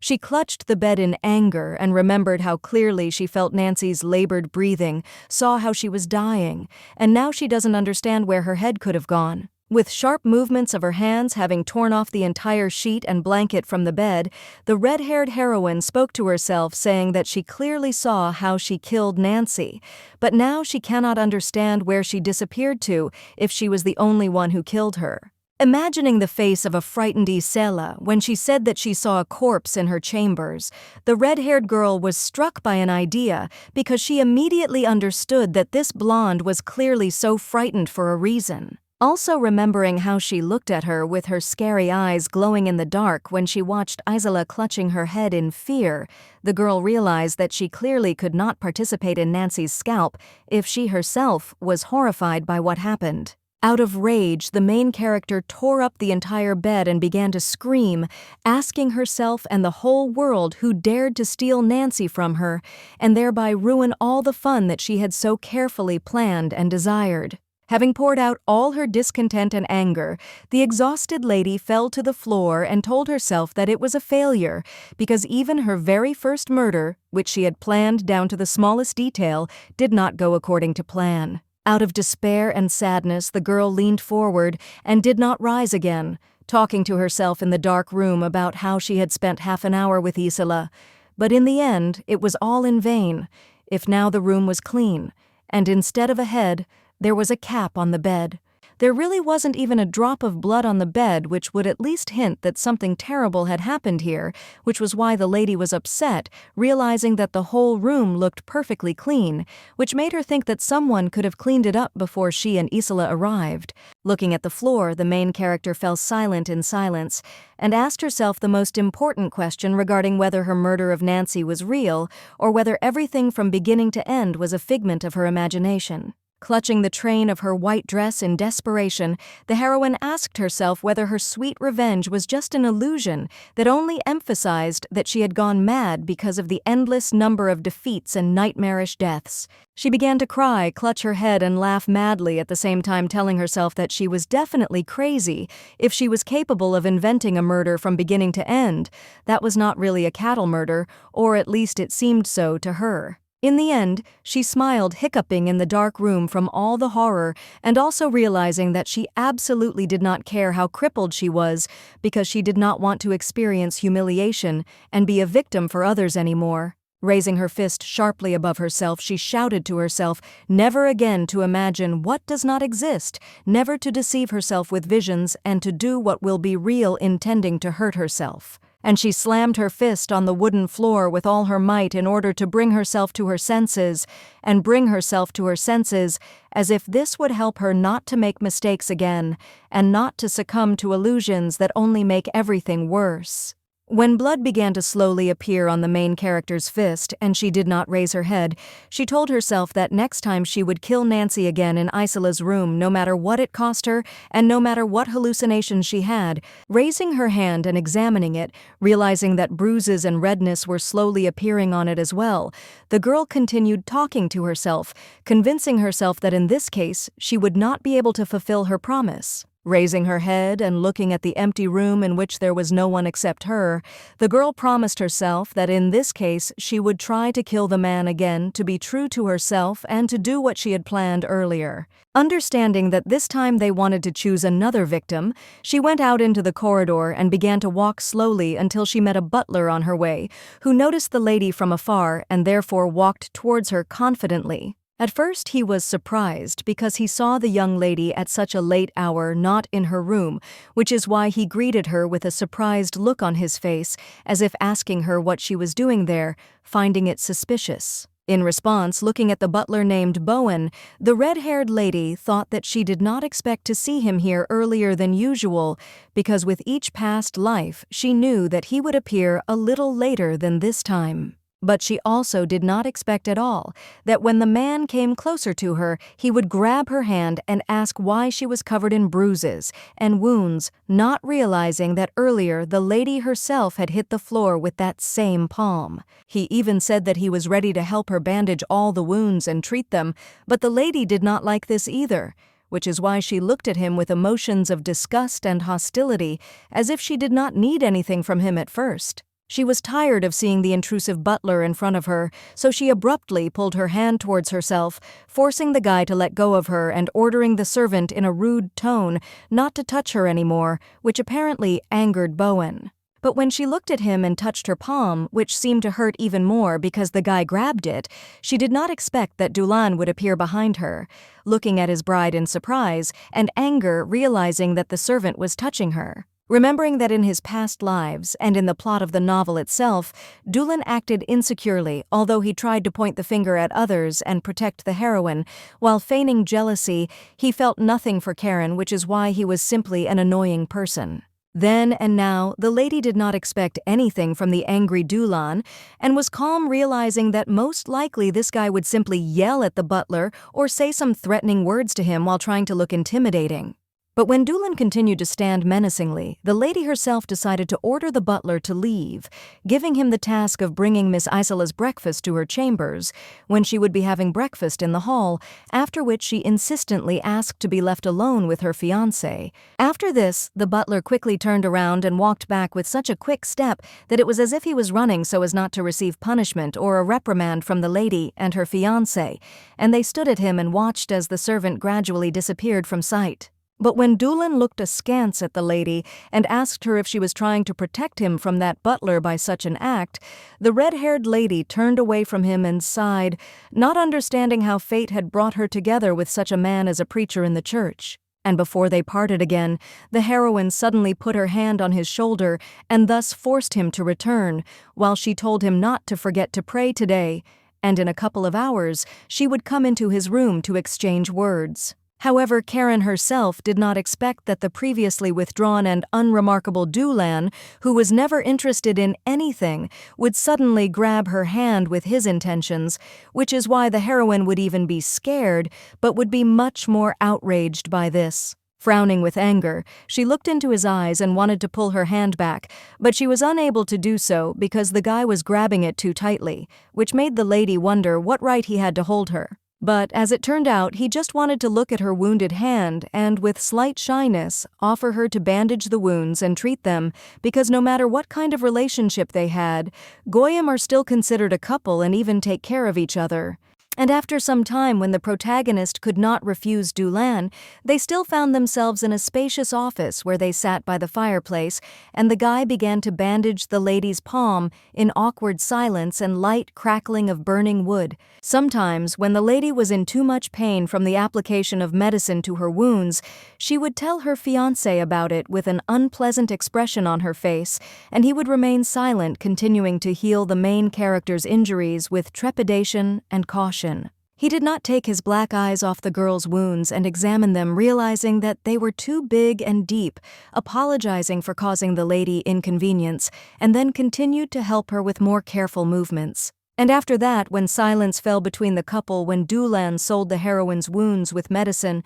and the lady remained silent, Karen suddenly realized that although his kindness had never touched her now, she felt that their relationship had changed. She had a great desire to make sure that this was so, because the lady suddenly leaned so close to Doolan that he was frightened, leaning back when the girl wanted to charm him with her smile, and asked him if she was beautiful. In front of him was a truly amazing lady who could charm anyone with her deep red hair, sweet smile, and bright eyes, as she looked at the amazed Doolan and asked him for the second time if she was beautiful to him. But the behavior of the main character surprised Doolan so much that he blushed like a tomato, even sweating, asking the lady why she was doing this and what she wanted to achieve, because the lady had never behaved like this before. At this moment, the protagonist remembered a moment in her life where she dragged Doolan around with her before trying something new with him for the first time, and this is exactly what she wants to thank him for, realizing that Doolan seems to be the only one who has changed and has not become like in the story. Therefore, the lady decided without any ulterior motives to take Doolan's hand in her own and raise it to her face, because now she wants not just to have fun with him, but to tease him, and at the same time thank him for the new, previously unseen sensations, telling Doolan that he was her fiancé, and therefore there was nothing wrong with what she was doing. Now the red-haired lady sweetly and tenderly kissed her man's pale hand, which was covered with an accrued facial scar. With the goal of provoking the guy as well, the lady looked at him with a charming smile and shining violet eyes, thus waiting for the moment when her fiancé would realize that there could be something more between them than a marriage contract on paper. And the protagonist managed to achieve what she wanted. I remember that Doolan grabbed her head from behind with his hand and pulled her towards himself, which surprised and slightly scared Karen, but her fiancé only wanted to kiss her. His cheeks turned red as he kissed the girl longer and longer, but the main character liked it because she wants to change everything, even wanting to be conquered by Doolin, the stolen bride of the main character named Raymond, whom she met in every life, but each time she died in agony. Her hands were already reaching for Doolin's neck to wrap their arms around him and hug him, while she only wanted everything to be different this time, because she wanted to change everything as drastically as possible, wanting to be with someone who was close to her and not with the previously written too perfect hero, and she hugged him as tightly as she could, while the guy continued to kiss her, while the girl dreamed not only of living her life with sweet revenge, but also of feeling such an unusual love that would make her live with her beloved all her life and die together on the same day. And the next day, when Isela acted as if nothing had happened and sang different melodies with a smile, telling her friend that she was incredibly happy with the necklace that had finally been found, melodic piano music was playing in the room with her. And at that time, a red-haired lady was sitting quietly next to her playing the piano and listening to the words of the blonde, who was cheerfully and in an upbeat mood telling Karen what kind of necklace she could definitely buy for a house in the capital itself, also bragging that this jewel was given to her by her fiancé. Karen seemed to ignore all of this because she was only looking at the piano keys and continued to play her fingers on the piano, creating unique music and indifferently answering Isela that she was very happy for her, although in fact this was not the case. Imagining behind the most beautiful Isela a hero of the novel named Raymond, who supposedly will forever remain in the shadows, not showing his face while his supposedly beloved bride almost glows from the gifted jewelry and dresses, remembering that in fact the groom never talked about marriage and did not promise Isela anything. That's why now the red-haired lady turned to the blonde and wondered if Isela herself didn't notice that her fiancé was clearly not telling her everything. But at that time, the blonde raised her chin high and told her friend that Raymond was completely different from everyone else. But noticing that Karen seemed indifferent to everything she said, Isela turned suspiciously to her and thought about why she did not envy her anywhere, because in her life, she had never been given so many gifts as she had been given in a couple of years. Noticing that the main character had a bandage on her palms through which the wounds on her fingers which she used to play the piano were still visible, Isela thought that Karen was very arrogant if she ignored her, not even paying attention to her wounds. The blonde decided to sit down next to her and ask why she plays this instrument now, if in the world she has long felt the piano popular with everyone, to which the red-haired lady replied that she has been playing it since childhood, and she likes it better this way. But the blonde still didn't lag behind, asking the protagonist if she wanted to be given a new piano, since all the keys on this piano were already worn out. But Karen indifferently answered that this was not worth doing because she liked her old piano. And although the girl was upset, realizing that any help she gave Kakin was in vain, she still remembered yesterday evening when she helped her button up her nightgown, which is why she now understands that her care then made her happy. Remembering the strange vision in which she saw Nancy's braid, and next to it her necklace, she sadly and warily remembered that Karen even walked her to her room, which was important to her. Isela wanted to quickly forget about that terrible hallucination that she saw in her room, but sometimes she still glanced at the maids who were in the room with her, and realized that she really hadn't seen that servant with dark hair lately. Then she decided to sit down next to the red-haired lady and ask her where her personal maid had gone. But Karen didn't react to this in any way, and continued playing the piano and asking Isela if she meant Nancy. With a slight indignation on her face, the main character looked at her interlocutor and admitted to her that it seemed that her personal maid did not want to appear in front of her after yesterday, hinting that the blonde had acted a little rudely towards her. But in response, the girl with golden hair said that this was unlikely to be the case, also waving her hand, which is why the indignant and even more angry Karen fell silent, looking at her with furrowed brows, trying to withstand Isela's character. However, there was, as it turned out, another meaning in her words, because the lady with blue eyes looked at the floor and said that her obsession, which she had managed to see earlier, was too terrible to consider the servant simply missing because of it. And when Isela confessed to the main character that she had seen that same maid with her throat cut, Karen looked at her with a shocked look which clearly depicted horror and shock, because she had previously thought that the blonde had no idea about something terrible. Immediately after this, Isela calmly spread her hands and turned away from Karen, saying that she knew that it sounded like nonsense,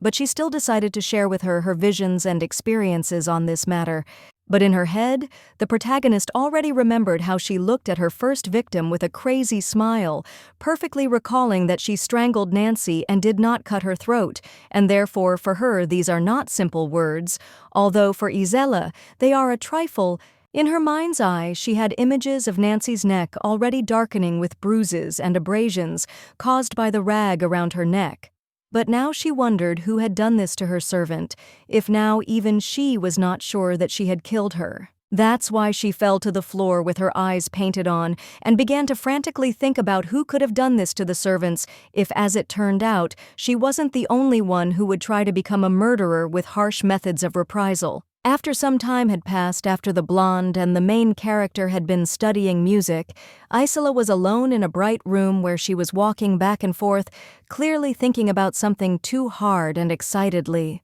The thing is that Isela was biting her nails from stress and could not understand where the maid had gone, whom she had previously hit on the cheek, because now her disappearance did not seem simple and uninteresting to her, because there was clearly something strange and suspicious about it. Looking at her bed, which was clean and tidy again, although just a night ago she had seen it in the most terrible state bloody, and with her head on the blanket, the blonde realized that she would not calm down until she saw Nancy with her own eyes.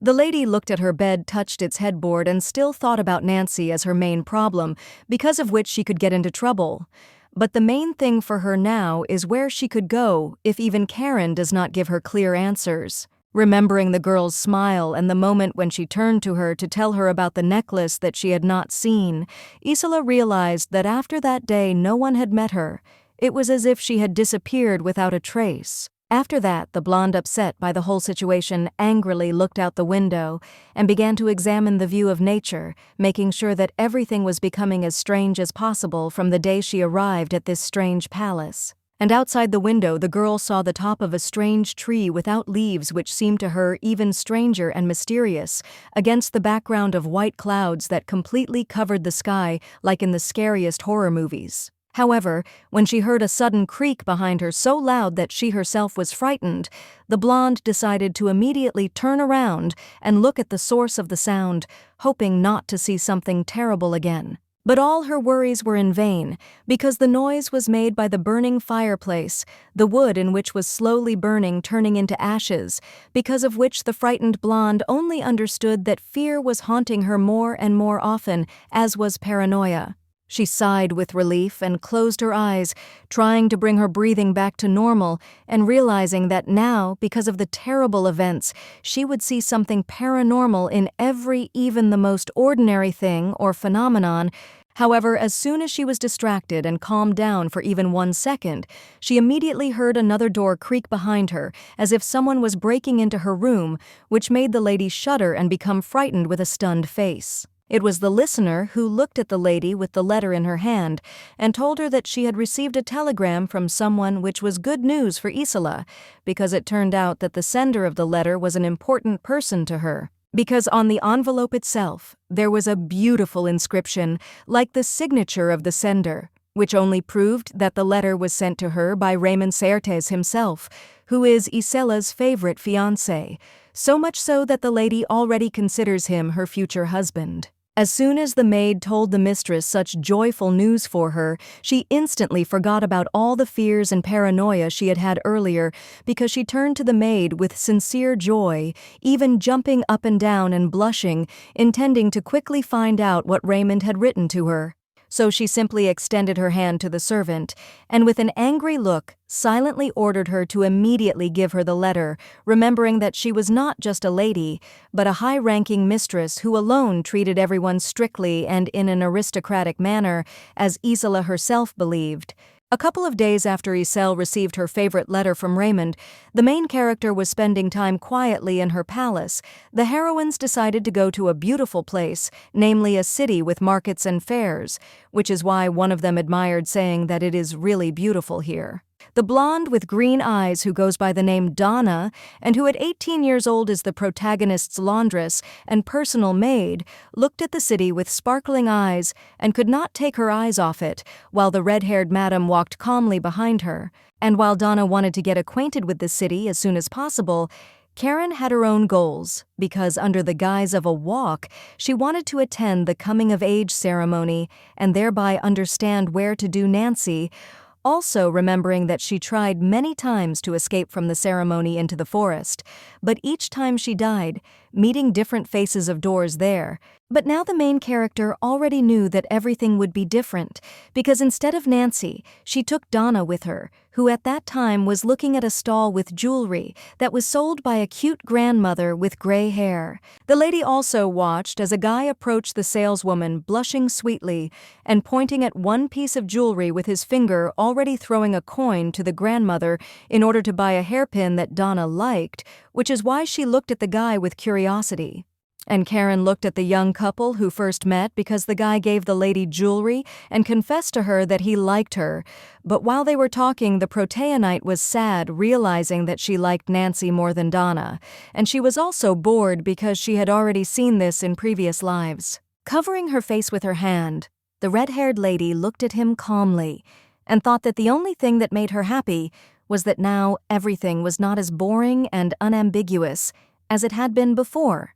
thanks to which she was curious to live on. And when she was walking around the market with Donna and following her everywhere, thinking that something unusual was going to happen on that very day, she noticed that her personal maid approached the butler and began to beg him to visit the circus, which is why he refused, because this was not the plan for their trip. Karen watched this picture silently, remembering that she herself had never been to the circus with Nancy because they only went to a concert, and therefore it seems she is also interested in going to a new place like Donna. So she decided to support Donna's idea, who was practically glowing with happiness, telling the butler that they really wanted to go to the circus, which forced him to turn away and silently fulfill their requests. And when they both managed to persuade the butler to buy them tickets to the next circus performance, they decided to spend time in one store where they walked next to the salesman behind the counter when Donna admitted to Karen that she didn't think her idea would work. The red-haired lady looked at the goods and asked her friend why she thought so, to which Donna replied,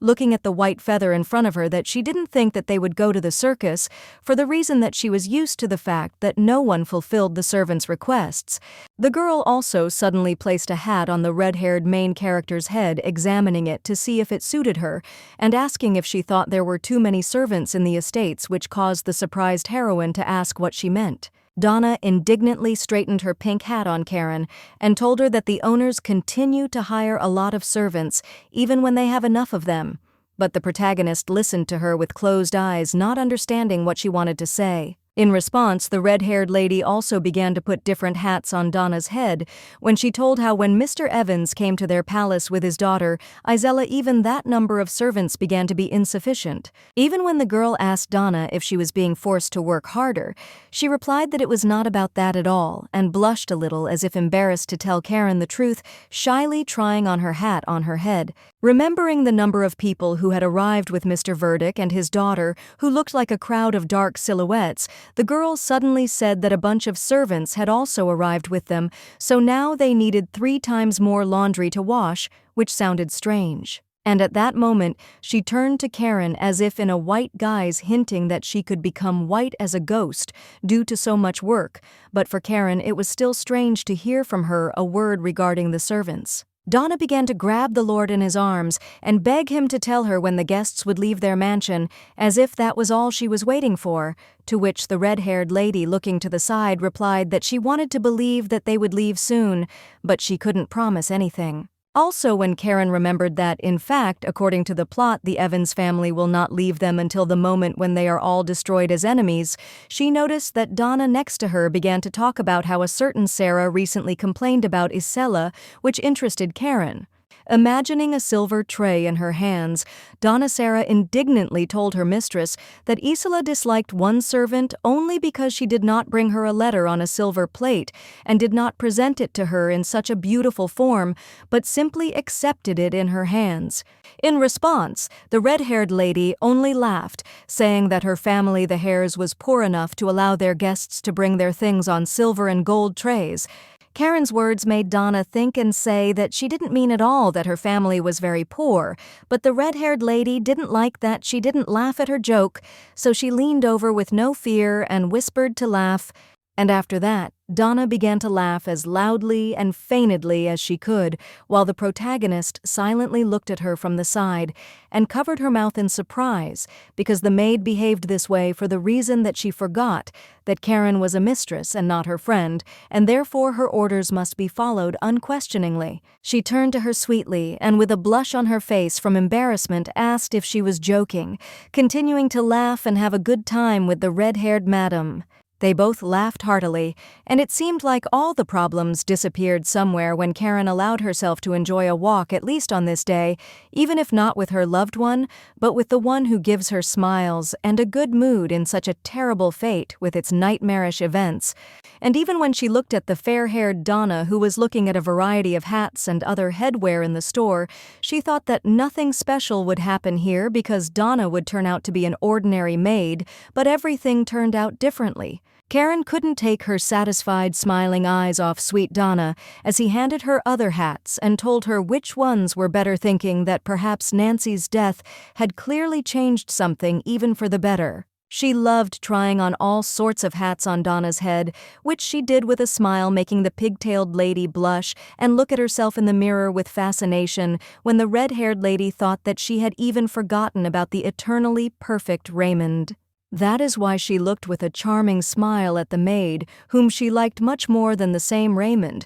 who, unlike her, was able to bring something new and cheerful into her life, something that would later make her happy. But suddenly, all her thoughts and dreams were interrupted by Donna's words, which made her look at the fair-haired lady, and the whole point was that she took into her hands an unprepossessing, not very beautiful scarf, asking what assessment she would give to this thing. And while the red-haired lady looked at Drenna and sincerely did not understand why she liked such a beautiful scarf, Donna herself said that she really wanted to give it to a certain Madame Dear, but Karen asked in response if she knew her. When Donna happily told Karen that of course she knew her because everyone knew Mom Dear, the protagonist was noticeably upset, silently thinking that she had no idea what Lady Dear her friend was talking about. As a result, the red-haired lady began to think, trying to remember who Donna was talking about, and at that time, the lady in the light dress herself asked the lady why she didn't remember her, because Madame Dear had been her mentor 8 years ago.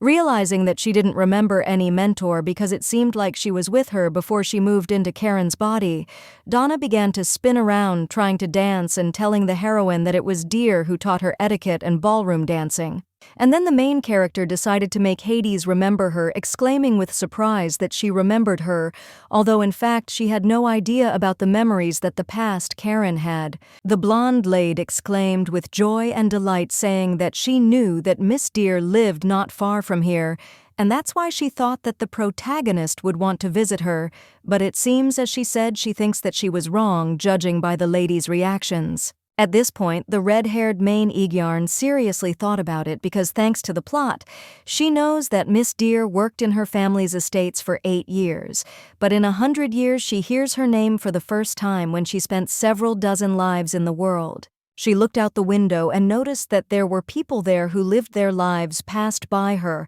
and did not suspect anything, while Karen thought that even though these were ordinary people who were just a trifle to her here, every nonsense was actually important. And she smiled sincerely, looking at them and understanding that this was not a minus for her, because even the smallest change in the world could save her from death and change the plot forever if she had never managed to do this before. The lady's thoughts were interrupted when the butler burst into the shop and shouted to the girls that the circus show was about to start, and therefore they needed to hurry immediately, which delighted Donna, who even jumped up and down with joy and was ready to see the show as soon as possible. And Donna hurried out of the store onto the street as quickly as possible, turning to the red-haired lady and telling her to run as quickly as possible. But Karen, unlike her friend, was much calmer, because her thoughts made her behave more restrainedly. The thing is that she was looking at the sky with her violet eyes and thinking about the mysterious Madame Dear, who is even more mysterious and incomprehensible to the heroine than she is herself,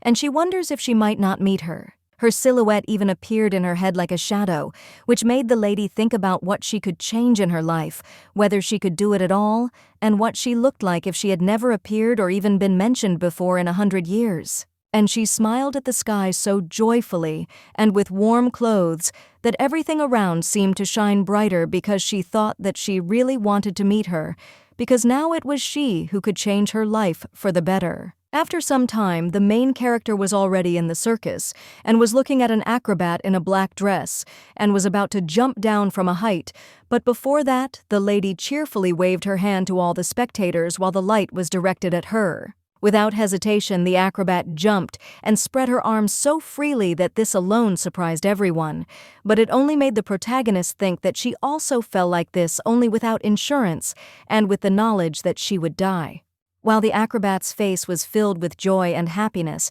because she was absolutely sure that she would show everyone her skill and fearlessness without risking her life, Karen remembered that unfortunately, even after she had fallen in the same way, she had not managed to die instantly, becoming crippled. She even had fleeting and very quick memories in her head of her red hair fluttering in the wind as she fell, and hoping that this would be the end of her suffering, but to her regret, all the horror would continue again. But the acrobat knew for sure that she would not repeat the fate of the main character, because suddenly someone caught her by the hand so sharply and firmly that she stopped falling, saving the girl from falling. The brunette was hanging upside down on the ramp and holding on with his legs, grabbing his stunt partner by the hands, while she herself smiled sweetly at everyone and wasn't even afraid of anything, demonstrating her skill to everyone, which is capable of shocking everyone, or at least surprising them. And while all the spectators looked at the pair of acrobats with surprise and delight, watching their tricks with the words that many thought they would fall and others just watched and were mesmerized,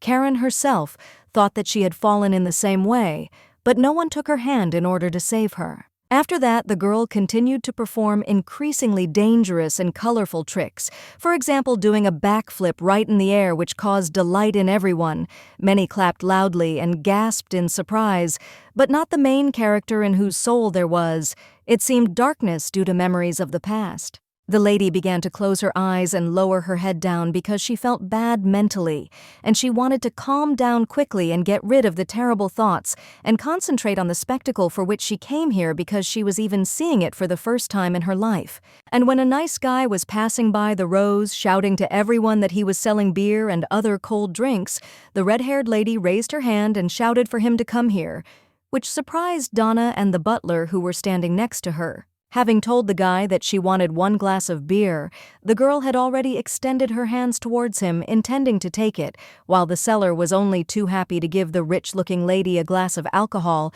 telling her not to spill the whole drink on the floor. The butler began frantically throwing 3 coins onto the seller's tray as payment, while the protagonist was already drinking and listening to his conversation with Donna, saying that she also wanted a glass of beer, but the servant told her that she still had to work, and therefore she was not allowed to drink. Even the main character was only allowed 1 glass. But her attention quickly shifted when the host loudly announced to all the guests of the show the appearance of the main participant of the program, which caused the purple-eyed lady to look down right at the stage to see an interesting character. Because on the stage, the girl saw a large and decorated with different red patterns, words with large and long tusks, the size of which surprised every viewer, and they already expected to see many tricks with such an unusual animal as an elephant. The elephant stood on the stage, looking at everyone present, while each spectator admired its size and shouted that it was of incredible size,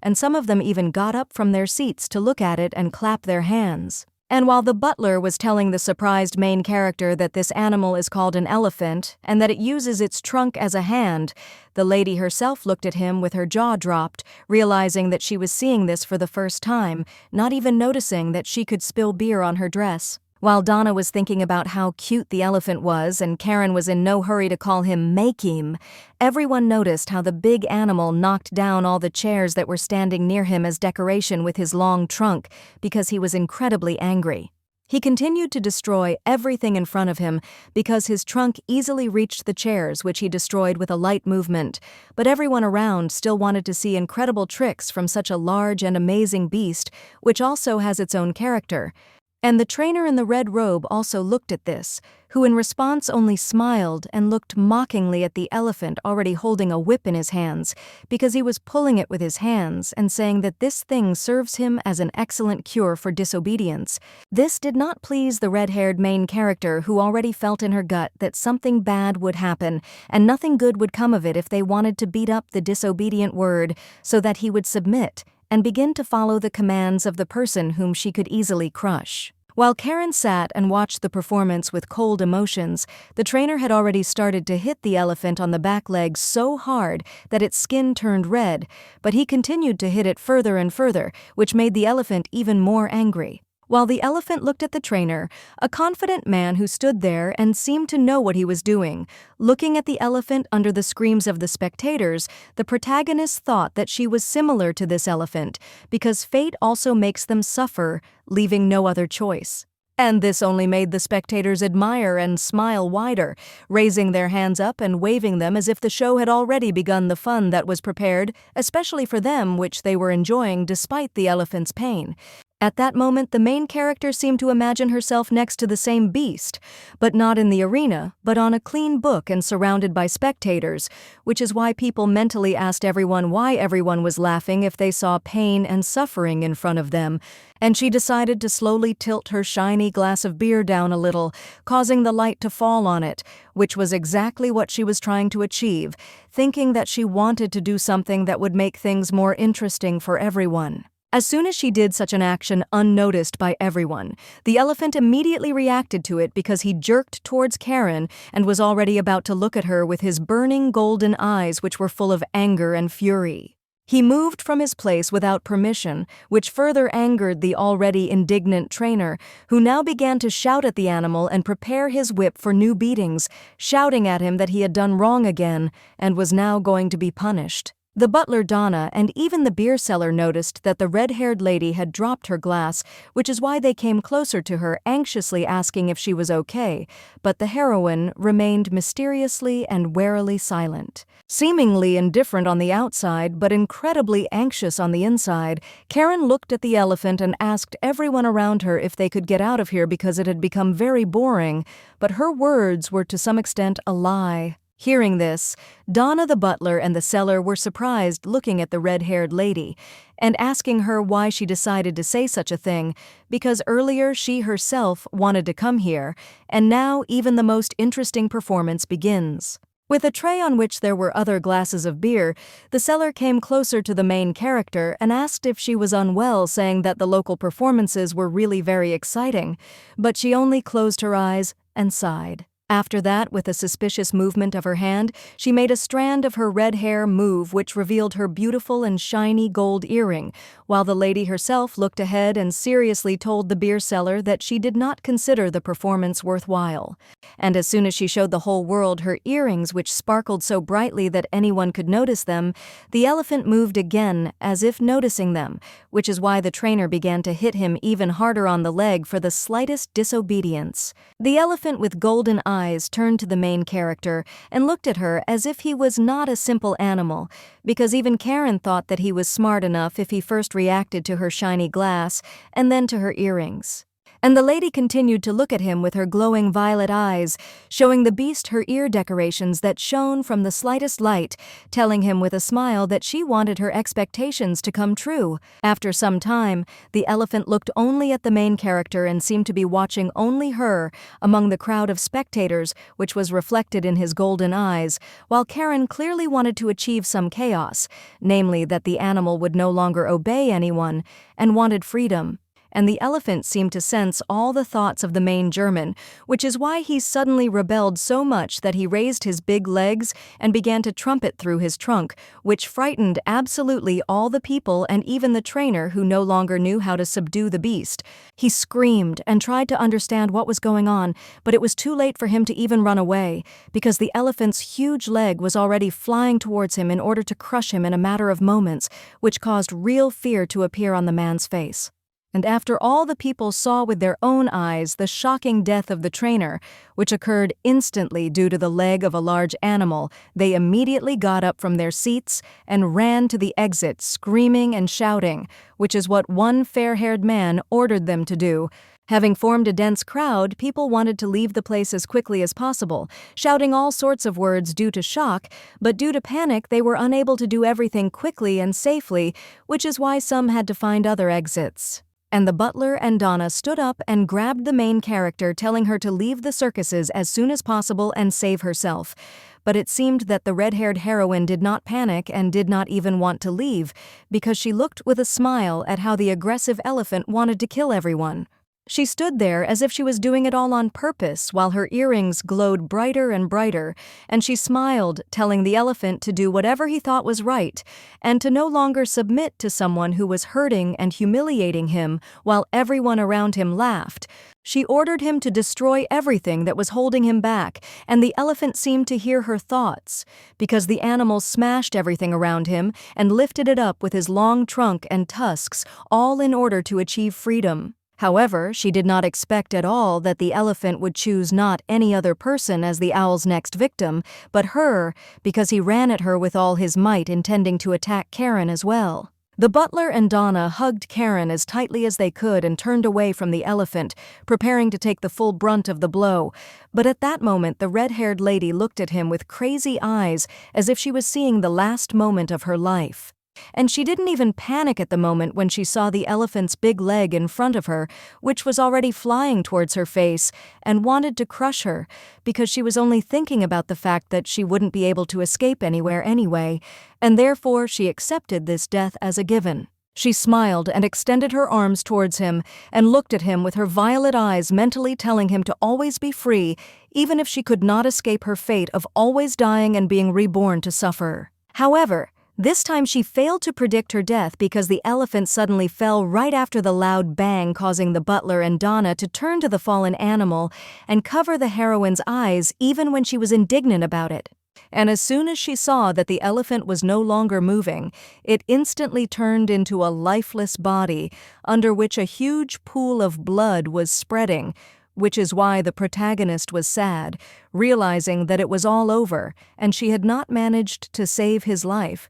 She looked at him with emptiness and sadness, which is what Donna and the butler were doing behind her, listening to the deathly silence. But at this time, Karen was thinking that she actually knew what happened to the elephant and guessed who killed him. At this time, another person approached them, and after what had happened, began to ask the butler and Donna if everything was okay, and at this time the protagonist already guessed that now the main role would be given to one very interesting figure whom she actually hates with all her heart. It was this man who grabbed the main character by the hand and dragged her along while the red-haired lady was still looking at the dead elephant, and did not even take her eyes off it, as if there was nothing left in her soul except emptiness. Because near the main entrance to the Oopal, from where a bright light emanated, the protagonist had already seen some movement, a silhouette that intended to enter and appear before everyone as a hero who saved everyone from a wild beast. This man has the nicknames Golden Devil and Sharpshooter and all because of his incredible appearance and skills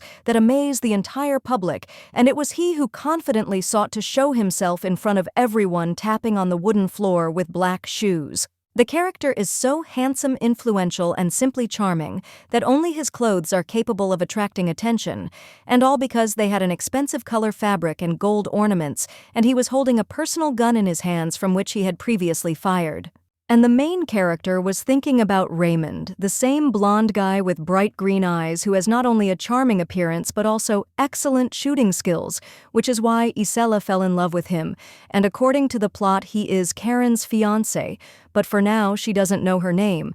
This is how the circus performance ended, which the main character initially really wanted to go to, but later it was he who led her with the most hated person for her. But when this happened, evening came, and it was time to return home. And along the empty road on which there was not a single person, the main character walked with quick steps, thinking that this had been brewing since the very first page of the work, so she was not even surprised and even less happy when she saw him. Remembering that very moment when the blonde named Raymond looked at her with his burning eyes, the lady realized that from that very moment everything would go down the drain and turn into a real hell, and she herself would die, because of which the world would come to its end, because of which she hated it. And at that moment when he appeared before everyone as a fair-haired hero who could shoot an elephant on the first try and save everyone, and while other people were looking at him, including the butler, the red-haired lady decided to run away so as not to even talk to him. In her head, she remembered that moment when she had a nice time with Donna, trying on hats on her head and smiling, realizing that now she had to seize her last chance to fix everything, or at least change, because what Donna had told her earlier had incredibly amazed her. The thing is, she also remembered how Donna looked at her with a smile and told her about the mysterious Madame Dear, asking the protagonist why she didn't remember her because she was her mentor 8 years ago, but now she sees Dear as her chance to change everything. And now she looked angrily ahead and wanted to run away from the circus as quickly as possible to try once again to destroy the plot and take control of everything, but now she has at least a small hope that everything will work out. She also remembered the elephant with large tusks and colorful patterns on its head, realizing that she had seen this animal for the first time in 100 years, but it had died and she had not, which meant that for her this could be a sign that everything could work out. She even imagined how the dying beast was on the page of the book and was bleeding as if he had now sacrificed his life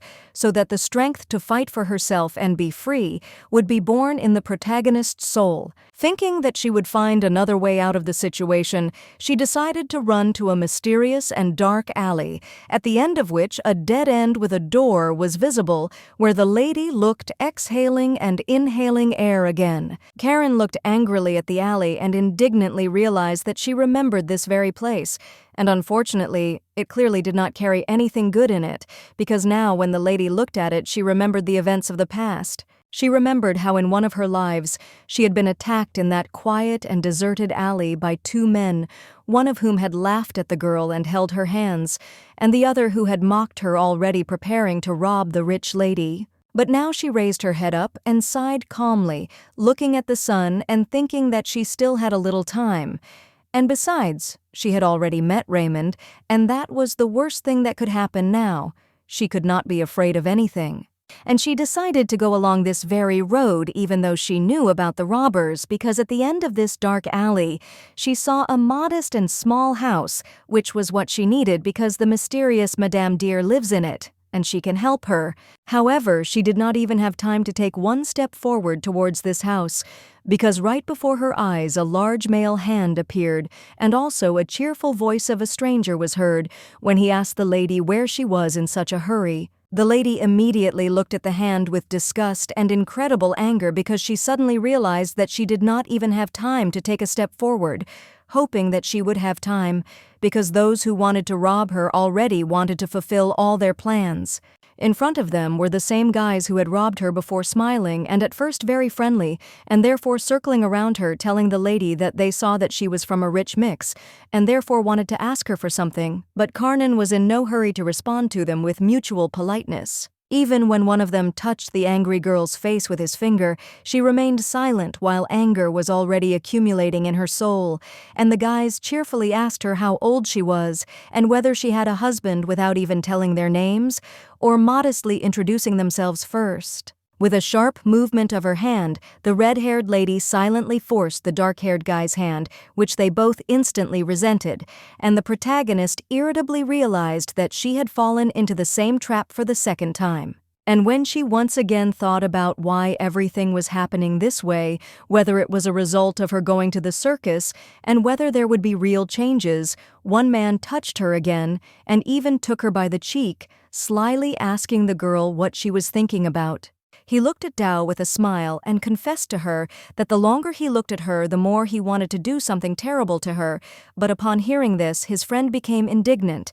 and hastened to remind his friend that the daughter of a lord was in front of them, and they could get into trouble. He also shouted to his friend that in front of them was not just a lady with unusual red hair and purple eyes, and not even a simple daughter of a lord who was the heir of the Hare family, but also a lady blessed by God. Because of the guy's words, the lady remembered herself as a child, when her mother held her and when she was still a small baby with short hair and cute eyes. And even then she was called the luckiest woman in the world. But now remembering all her lives, the protagonist just laughs, imagining herself completely alone, faceless, and so empty that there was not even a hint of sadness, despair, or anger on her face. The lady realized that she had become so lucky that now she could not even lose her life of her own free will. She was pulled out of her thoughts by a sharp push from the man because he grabbed her by the arms and hung over her, smiling and saying that he would let her go because she was the daughter of a lord, but for a certain price, which made the red-haired lady become even more indignant. Having ordered his friend to find the lady, the brunette continued to hold the main character's hands, even when she screamed at them to let her go. But at that time, the fair-haired stranger was already touching her dress in order to find her wallet. And Karen realized that she shouldn't have gone down that path when she heard and felt how the stranger's hands tore the fabric of her dress without hesitation, thanks to which he would be able to find the bag, expecting to receive a large amount of money from it. Having discovered the main character's wallet, the fair-haired guy began to examine it closely and even turn it over, becoming increasingly surprised that it was empty when the protagonist fought with what was holding her hands. Namely, she grabbed him by the hair and threatened to kill him. And only after the brunette's partner was completely convinced that he had found nothing in the wallet, he showed the find to his friend and told him that there was nothing in the wallet, which made the guy instantly indignant and angry, asking how this was possible. Realizing that they would get nothing from the beautiful-looking lady, the brunette let her go, which is why she moved away from them a few steps. And at this time, the partners began to get angry at each other because earlier one of them himself said that the red-haired lady was the daughter of a lord. As a result, the brunette decided to approach the lady and tear the precious pearl hoop from the top of her head, intending to at least get some benefit from it, and shouting discontentedly at the llama that he did not understand why she was dressed so luxuriously and richly when she did not have even 1 kopeck with her. But when the man was not expecting any resistance from the woman, who was probably scared, he noticed that Karen suddenly raised her head and looked at him, called him by the name Hans, and asked him if he guessed how long it took to do her hair like hers. The man looked at the girl and was even scared because she had named his real name even though she was seeing her for the first time and had not even told her his name, so he hesitantly asked the lady where she had learned his name, but in response the lady only slowly rose to her feet and continued to speak, saying that even if he stole all her jewelry, his wife would not stop despising him. And the lady knew all this for the reason that she was 100% familiar with the plot. She even smiled as if she would now be completely unafraid of the criminal in front of her, boldly threatening him with information about the future, or rather telling him that even if he beats her, he will be shot because she is no longer afraid of her life. Hearing this, the brunette immediately extended the hoop in his hand to his partner and ordered him to shut up, even when the red-haired partner warned him, saying that perhaps the lady in front of them was insane, but this did not stop him. And when the brunette ordered his friend to shut the main character's mouth, the fair-haired man hastened to hit the lady on the cheek with all his strength, as if only this would make the red-haired lady shut up. But at first she was surprised, but did not give in to panic. In response, she smiled once again at her offenders, calling the offender Thomas, and confessing to him with blood around her lips that if he died, his daughter would shamefully go to her mansion to work there as a dishwasher. But as soon as she told him with a smile that his daughter would soon die of a terrible disease, his face instantly turned blue, and shock and even greater fear appeared on his face, which was mixed with indignation, a desire to take revenge for the cruel words. And when the girl with purple eyes saw that her words made one of the guys pull out a switchblade from his pocket, she suddenly became more serious and angry, asking herself in her mind if the end would really be the same again. And by the words about the same end, she meant exactly that. Once again, she was saved by Raymond, who appeared literally out of nowhere, and saved her from two robbers hugging and pressing her to himself. But at that moment, they looked at each other as if they did not feel anything, and so she ordered the fair-haired guy to quickly kill her and do it as quickly as possible, while the stranger himself was trembling and could not decide to move his hand, forcing the node to slide down the throat of the protagonist, who in fact so wanted to end everything as quickly as possible. The guy's hand was shaking, and he still couldn't bring himself to make a sudden movement, causing Karen's neck to bleed, which is why the red-haired lady even yelled at him, telling him not to hesitate, because in fact Raymond was about to show up here and ruin everything. Already with a wound on her cheek, she looked back and already felt the approach of Rayon, who again wanted to be an unnecessary savior for her, because an angry woman, on the contrary, only wants death. But she never expected something strange to happen, because the lady suddenly felt a sharp pain in her stomach right after she heard the words of an unknown man that someone was standing in his way, and immediately after that, she felt a sharp push. The killer's folding knife quickly became bloody, but the blonde guy's hand was shaking, while Karakan already understood that the most important thing had already happened, and therefore she just needed to wait for the moment when everything would end.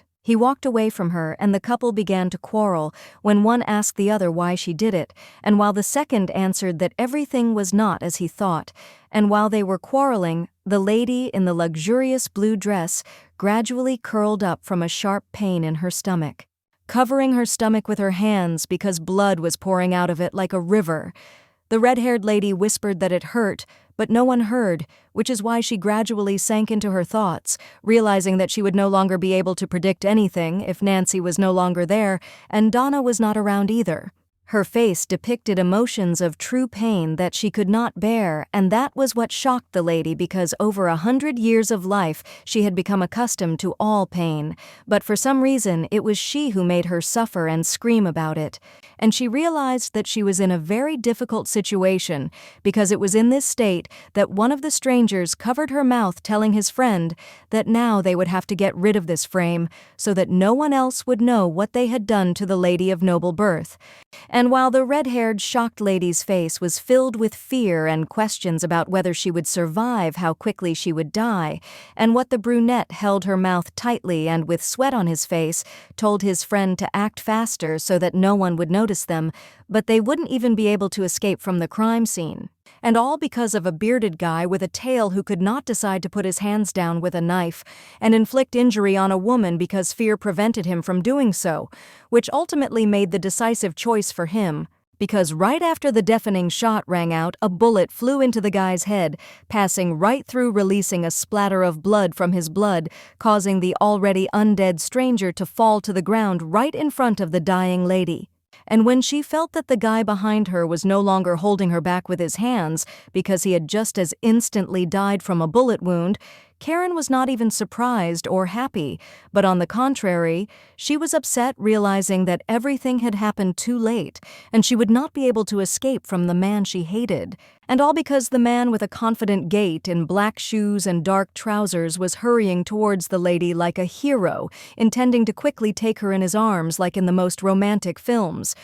But the problem is that the heroine least expected his appearance. The girl smiled unnoticed by everyone from the terrible situation, realizing that it was wrong to say such a thing to her rescuer, but even if she had decided, she would have confessed to him that she was not happy about their meeting with all her heart. Because in front of her for the umpteenth time, a blonde man with green eyes appeared who looked at her sweetly and asked how she was feeling, already falling in love with her at first sight, which the lady learned thanks to the plot she had learned by heart. She realized that everything was happening exactly the same as 100 years ago, so she didn't even look at the handsome man in front of her and didn't hide her disgust for him, which was visible on her face when she frowned indignantly and didn't respond to the hero of the novel. Having decided to look at him with at least a displeased look, the lady felt disgusted even at the thought that everything was being played out over and over again, even when the seemingly very attractively dressed handsome man with it seemed good intentions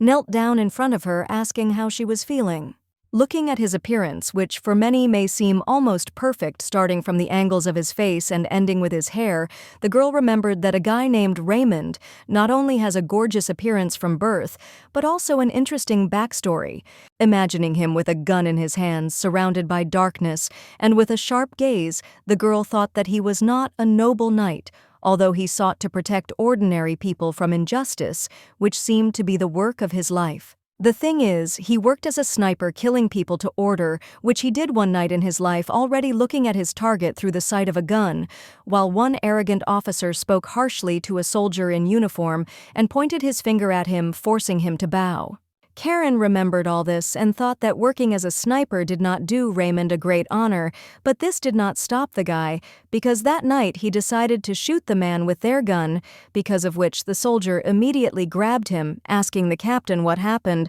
and not yet realizing that he would not wake up. He sat in the bushes and already heard the cries of alarmed soldiers that there was a killer somewhere here, but at that time he did not yet understand that a barrage of criticism would fall upon him saying that only cowards shoot from cover. But this was only the first murder of the main character. However, when behind Raymond with a gun, there were more and more corpses, people whom he took the lives of thanks to his own weapon, criticism towards him became less and less, because bad personalities for many died, which was to some extent fair. Then when he realized that there was only emptiness around him, Raymond realized that he had already killed 300 people with his own hands, which made him wonder whether he was now standing on the bones of the dead and whether he was holding on to the top thanks to them, or whether he was worthy of carrying out justice with such radical methods. Although there was emptiness and thoughtfulness in his eyes, he himself missed the moment when he became a national hero for society, a respected person among others who is capable despite everything of bringing justice where it seems impossible. So when he looked at the shiny, golden, larger caliber cartridge in his hands with his green eyes, he knew that he now had the nickname Golden Devil,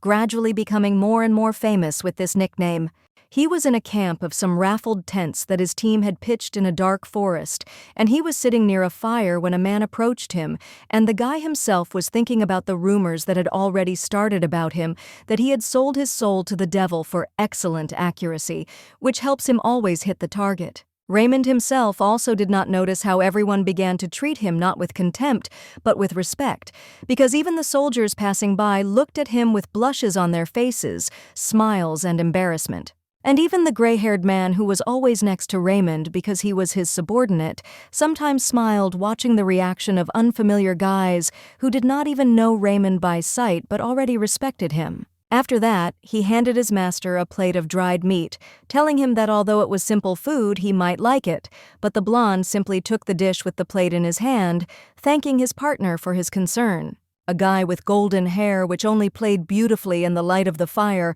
slowly developed in the wind and swayed while he himself slowly chewed dried meat, doing it in complete silence, which did not at all indicate that he was cruel. But suddenly, the blonde looked at Zenon and told him that tomorrow by 2 o'clock in the afternoon, he had to be at the destination. This made the man take the gun in his hands and think about why he said this, because Raymond always goes on missions alone. The blonde never answered his gray-haired friend but simply offered his colleague to take the wounded soldier, while Zeno himself thought about how his master always took care of his servants and comrades, not considering them those who should serve him unquestioningly. And now, when it was already dark outside and the stars were visible in the sky, the blonde man carried the wounded Karen in his arms, who was thinking and wondering why he was the one who was destined to meet her. He was always followed by his faithful servant named Zeno, who this time found himself next to the carriage when the hero with the red-haired lady in his arms ordered him to carry water and bandages to dress the wounds, which Zeno hastened to do first.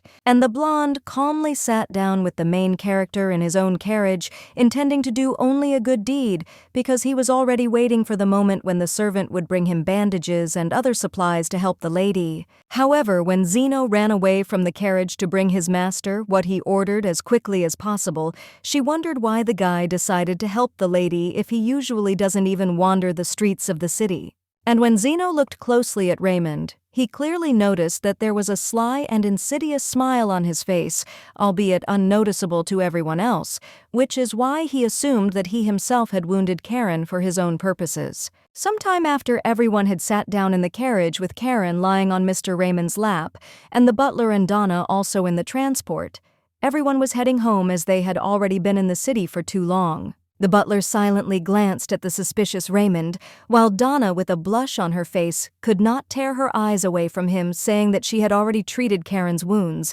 but now she had a couple of questions for the guy himself. The lady with green eyes dared to ask the blonde what he was doing on the territory of Lord Hare, that is the father of the main character, which the main character also asked him, as if irritated by his presence, but the guy only answered with a sly smile. He said that it was his personal business, which made the red-haired lady on his lap even more angry, realizing that the guy next to her increasingly seemed to her not a simple hero, but a cunning charmer. However, when the guy admitted that he was also here for the reason that his fiancée was also here, Donna suddenly blushed, asking who he meant, and the butler Bowen only became even more angry. But when he told everyone loudly and clearly that his bride was Lady Isela Evans, everyone suddenly fell silent and admired nothing anymore, which was evident from Donna's painted face and Bowen's angry expression. This only made the main character smile and sigh, as if she was now mocking Raymond's behavior and manner of speech, forgetting that her wound had not yet completely healed and needed to be taken care of. But when the carriage suddenly jumped on the move because of a large rock, Karen moved and grabbed her stomach, growling in pain, which caused Donna to approach her and ask about her well-being, and Raymond carefully covered her wound with his hand. With his green eyes, in which there seemed to be nothing but severity, the blonde looked at the girl and told her that her strong corset had taken the entire blow, which is why the wound was not so deep, and everything was more or less fine. Hearing this, Donna was so indignant that she looked at him with anger and silence, as if she did not understand how he could tell her such a thing when the lady was still uncomfortable and she would have to wait for a full recovery. Then he decided to scratch his golden hair, look at the floor thoughtfully, and tell Donna that if she didn't believe him, they could try to take off the corset and look at the wound, but if no one trusted him. Hearing this, the red-haired lady looked at him puzzled and said playfully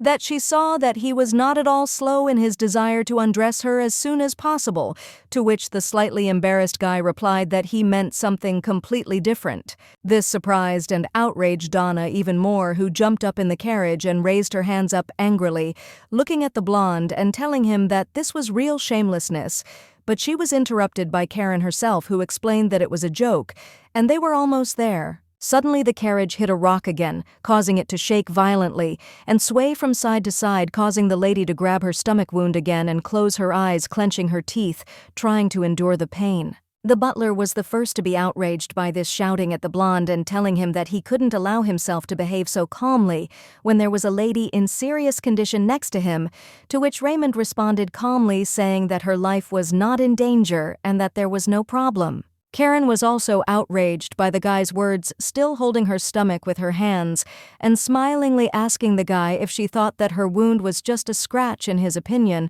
which was not even serious. Now the guy was trying more to joke or tell his opinion and to apologize, explaining that he didn't want to seem rude or respond with anger, because in fact, he just wanted to tell her that the wound wasn't fatal and she could recover. In response, the red-haired lady only turned away from him with furrowed brows and replied that she didn't mean to be sarcastic and therefore apologized for her words, also warning everyone that it seemed she was about to lose consciousness. Only then did everyone in the carriage fall silent, allowing the main character to enjoy the silence, and Donna sat down on her knees in front of her because she is trying to help Karen more than anyone else, and is worried about her as if she were a dear friend. She even began to cry right in front of the lying Karen and blush, looking at how difficult it was for the mistress to experience pain, which made the perplexed protagonist wonder why her servant was shedding tears over trifles. But when she looked at the face of the blonde Raymond, who sat quietly in the carriage and did not move, she saw a completely different picture because he simply looked at her without any emotions of pity or worry. He asked her with the same indifference about her health, as if he did it not out of empathy but out of politeness, which is why the red-haired lady was surprised to hear only such calm words about her health when she couldn't even get up normally. The discouraged lady looked at the blond man in amazement and admitted to him that if she was bleeding now and could not cope with the pain, then everything was fine, which is why Raymond apologized again, closing his eyes in slight shame. When the guy plaintively explained that he didn't know how to take care of people and support them, the red-haired lady only sighed in irritation and realized that Raymond was just another victim of the plot, and he didn't deserve her anger. And when the guy had already decided to calmly admit to her that he hadn't been out anywhere for 10 years, a current seemed to run through the protagonist's skin, and she suddenly realized that she was dealing with someone who really didn't understand a lot of things. She decided to put her head on his lap rather to say that she had a lot of fun with him, which surprised the blonde and even asked the girl what she meant, but the lady never answered him. The lady decided to just look away and think about something of her own, because it seemed that conversations with people who were not interesting to her no longer brought her pleasure, especially since the blonde seemed completely empty to her. In her head, she remembered the Elan big and beautiful, realizing that for the first time she saw such an amazing animal, which instead of obediently showing tricks, decided to rebel and try to gain freedom. Remembering also how demonstratively and majestically he raised his trunk, the girl understood that she herself could not believe that somewhere on earth such beautiful and amazing creatures striking in their grace walked. This is exactly what the girl told everyone in the carriage, or rather the smile never left her face when she told everyone that she had seen an incredible spectacle today, not even the elephant itself, but the graceful tricks of acrobats and other performers, which made the lady even feel happier.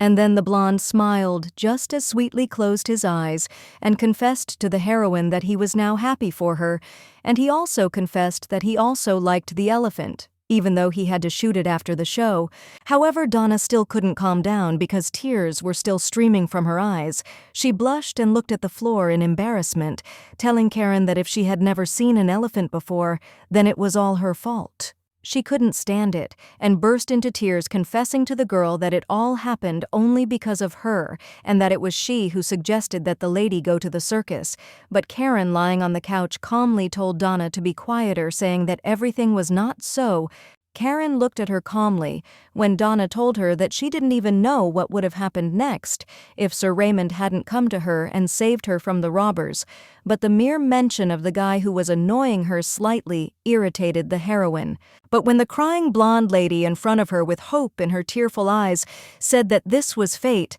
Karen suddenly realized that there was nothing around her, and just one word from the maid made her remember all her lives. Then the lady looked at Raymond's gray-haired personal servant named Zenon and remembered that the characters followed the script, perceiving the development of the plot as something natural, but now everything was completely different. And when she also glanced at her personal butler named Bowen, she guessed that they probably perceived everything that was happening as completely correct, a fate that was predetermined for everyone. But the protagonist did not agree with this. The sad girl lowered her head and in the darkness suddenly realized that only one word, or rather fate, made her doubt that she had all the best in herself. Therefore, looking down, she realized that she wanted to take revenge even for her pain. Karen realized that she would no longer tolerate the abuse from an unfair fate, and with a sharp movement, she forced her hand in a black glove to jump away from Donna's palms when she held them as if supporting them. Addressing her by name, the protagonist grabbed the girl's head with her hand, thus forcing her to come closer to her as if to ask a sharp question. Coming as close to her as she could, the red-haired lady smiled, looking at Donna and asking her if she thought that fate was being rather cruel to her in that case, because today she had almost died twice, and that alone had scared Donna incredibly. She even raised her violet eyes to Sir Raymond, who had been watching the lady's actions all this time, and asked him if she was right in her judgments, asking it too insistently and angrily. At first he answered the main character, that's right, looking down and saying it with uncertainty, but after that he said like everything is not so, and he has one thing, but regarding this issue. Then he looked at the red-haired lady with his green eyes, and honestly, with severity, said that despite all the most terrible things that were happening to her, it did not even frighten Lady Hare, which is why he considered her very suspicious. The next day, when the main character along with the others successfully reached home, one of the main characters in the story was in the palace of Caire, in her room, where there were dresses scattered all over the bed on the back of the bed. And it was Isela who was to blame for the disorder in the room, because every dress that she did not like even a little bit, she threw away and threw on the floor, ordering the servant to bring a new one, because they were not too smart or not too pretty. The maid was still next to her and showed her a variety of dresses, asking the heroine if she liked it, which made Isela even more indignant, saying that it was incredibly simple and therefore did not suit her.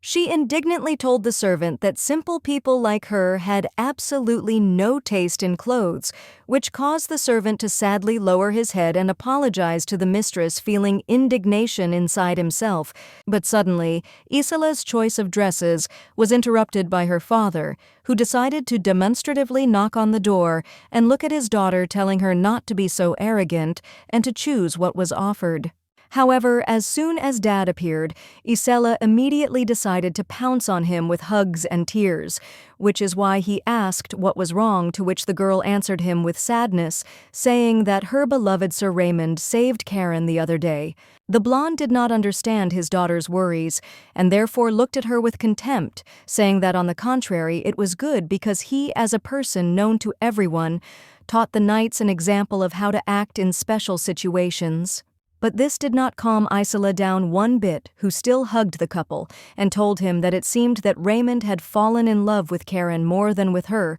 because she was already sure that Mrs. Hare was several times more beautiful than her. The lady dared to turn to one of the servants with an indignant expression on her face and confessed to her father that she was already sure that everyone in this house was waiting for this to happen, but the servant frowned, not giving any sign that she was eavesdropping on their conversation. Hearing this, Isela's dad decided to laugh, saying that if you think about it according to her logic, then Sir Raymond can fall in love with any girl he meets and arrange a harem for himself. But Isela was only more indignant at her dad's words. Then he decided to address his daughter more seriously, which is why he put his hand on her shoulder and addressed her by name, saying that for aristocrats like them, marriage is a tool for ruling and not a sign of legitimate love, as in fairy tales about happy love. And Isela fell silent when her father began to tell her that love did not play any role for them here, and therefore she should not dwell on it so much, because her feelings would most likely remain something special in her soul.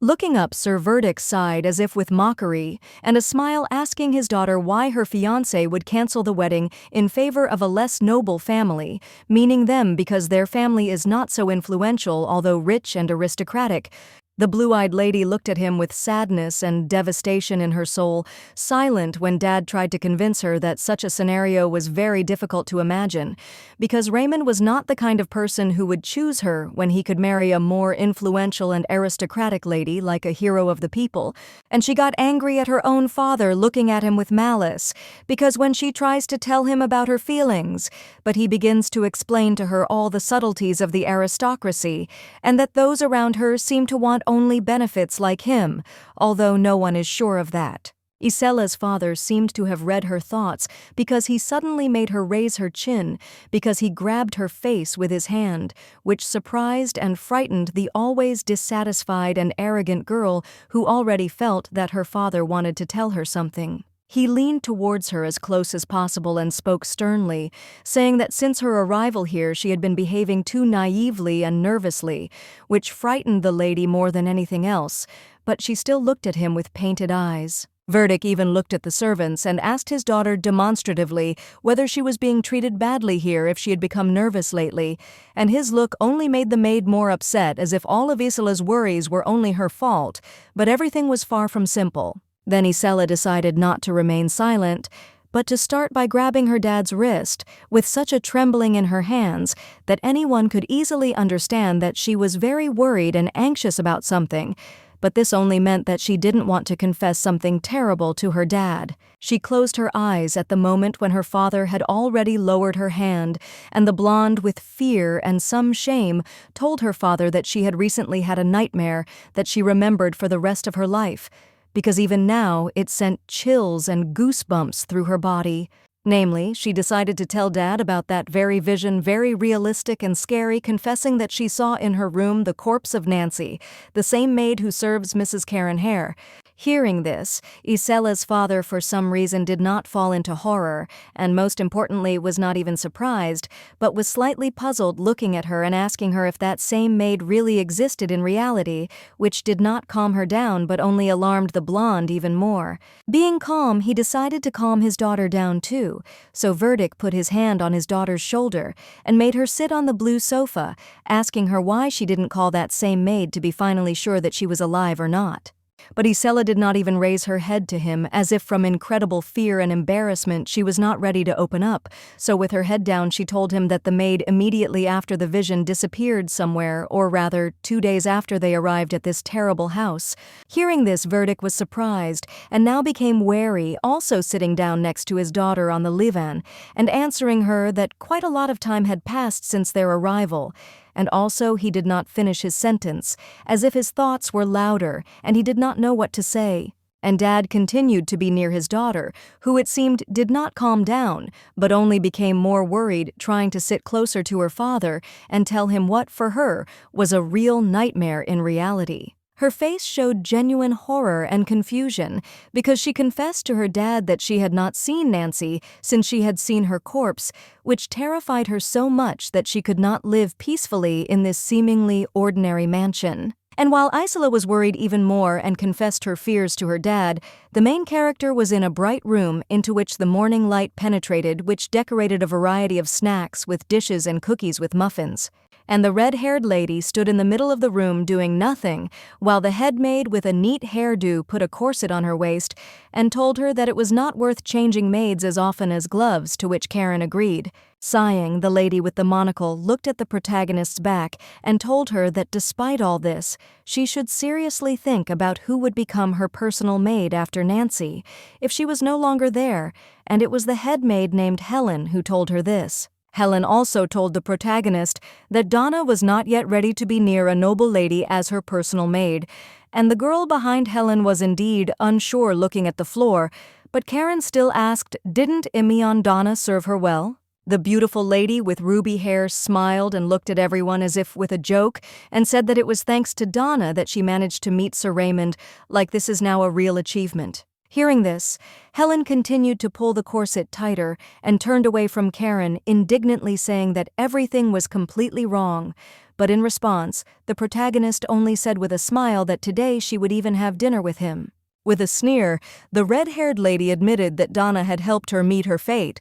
which caused Helen to immediately look at Donna indignantly and ask if that was true, while the fair-haired maid herself fell to her knees and said that it was not so. Only after that, as if she had played enough with everyone, Karen smiled, closing her eyes, and thinking about the fact that now even the servants knew about this, and although she was engaged to Doolan, there was nothing between them from the very beginning. Remembering the ever-disgruntled face of the black-haired Doolan in his official clothes, the lady recalled that according to the plot, when his father died, he would receive a large inheritance, and it was for this reason that the lady had married him. And remembering also the blonde man with green eyes, who seemed to even glow with his kindness and mercy, the girl realized that this is how everyone sees him because they hope that Madame will find herself a better groom in the role of Raymond. And also in her mind flashed the memory of how in the carriage, Raymond looked at the girl and told her that it didn't seem like all the misadventures didn't surprise her at all.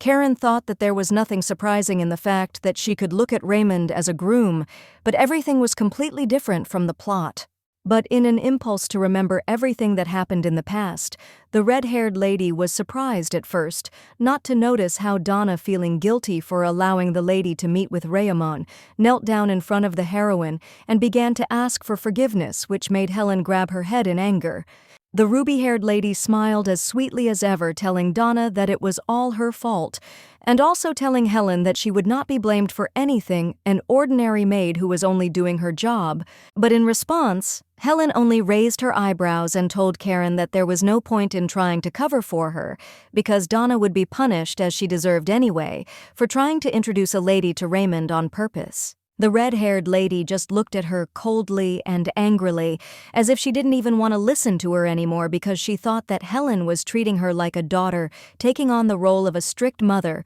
which she really didn't like. However, as soon as she remembered how she often sat at her desk and held papers and a pen in her hands, tiredly reading the text, she realized that she was at least grateful that Helen was in charge of the entire household, and she didn't have to bother with it. But now, when she looks at the fair-haired lady with green eyes, a sweet appearance and character, she realizes that she still wants to keep Donna close, even if Eden is categorically against it. That's why she now decided to put her hand on the strict Helen's forearm and confess to her that she wanted to change her maid and make Donna her personal servant because she had already become very attached to her. And also, the lady grabbing the head maid by the hand, the red-haired lay asked Helen if she could keep her company in case Donna couldn't be with her, to which the woman replied that she was too busy for that. But in response, Karen only said that, as she could see, there was no one to take care of her. Deciding to arouse her pity, the red-haired lady looked at her with her purple, sweet eyes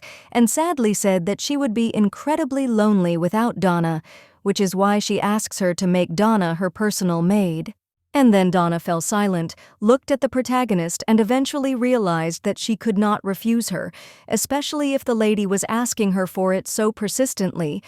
She ended up angrily asking Karen not to use her cuteness for her own purposes anymore, but the red-haired lady was still happy realizing that the head maid would allow her to make Donna her personal maid, which is why she said that she would not do it anymore. After this, when the lady turned away from Helen, who said goodbye and said that she didn't understand what was going on in her beautiful and charming-looking head, the protagonist only smiled slyly, realizing that she had achieved her goal. When the heroine wanted to smile from the understanding that with the always kind smile of persistence, she gets what she wants, Helen suddenly confessed to the red-haired lady that after Nancy's disappearance, except for Donna, she still had no one to serve, which is why the lady clarified what was wrong with Nancy. Helen was even more surprised when she asked the lady how she had not heard all the news first, because she thought that Nancy had told her all the most important things first. But now realizing that the maid had not done this, she calls her ill-mannered. And when a disgruntled Karen turned to her and asked her again what had happened to Nancy, Helen huffed, telling her briefly that Nancy was leaving because she couldn't stand it anymore.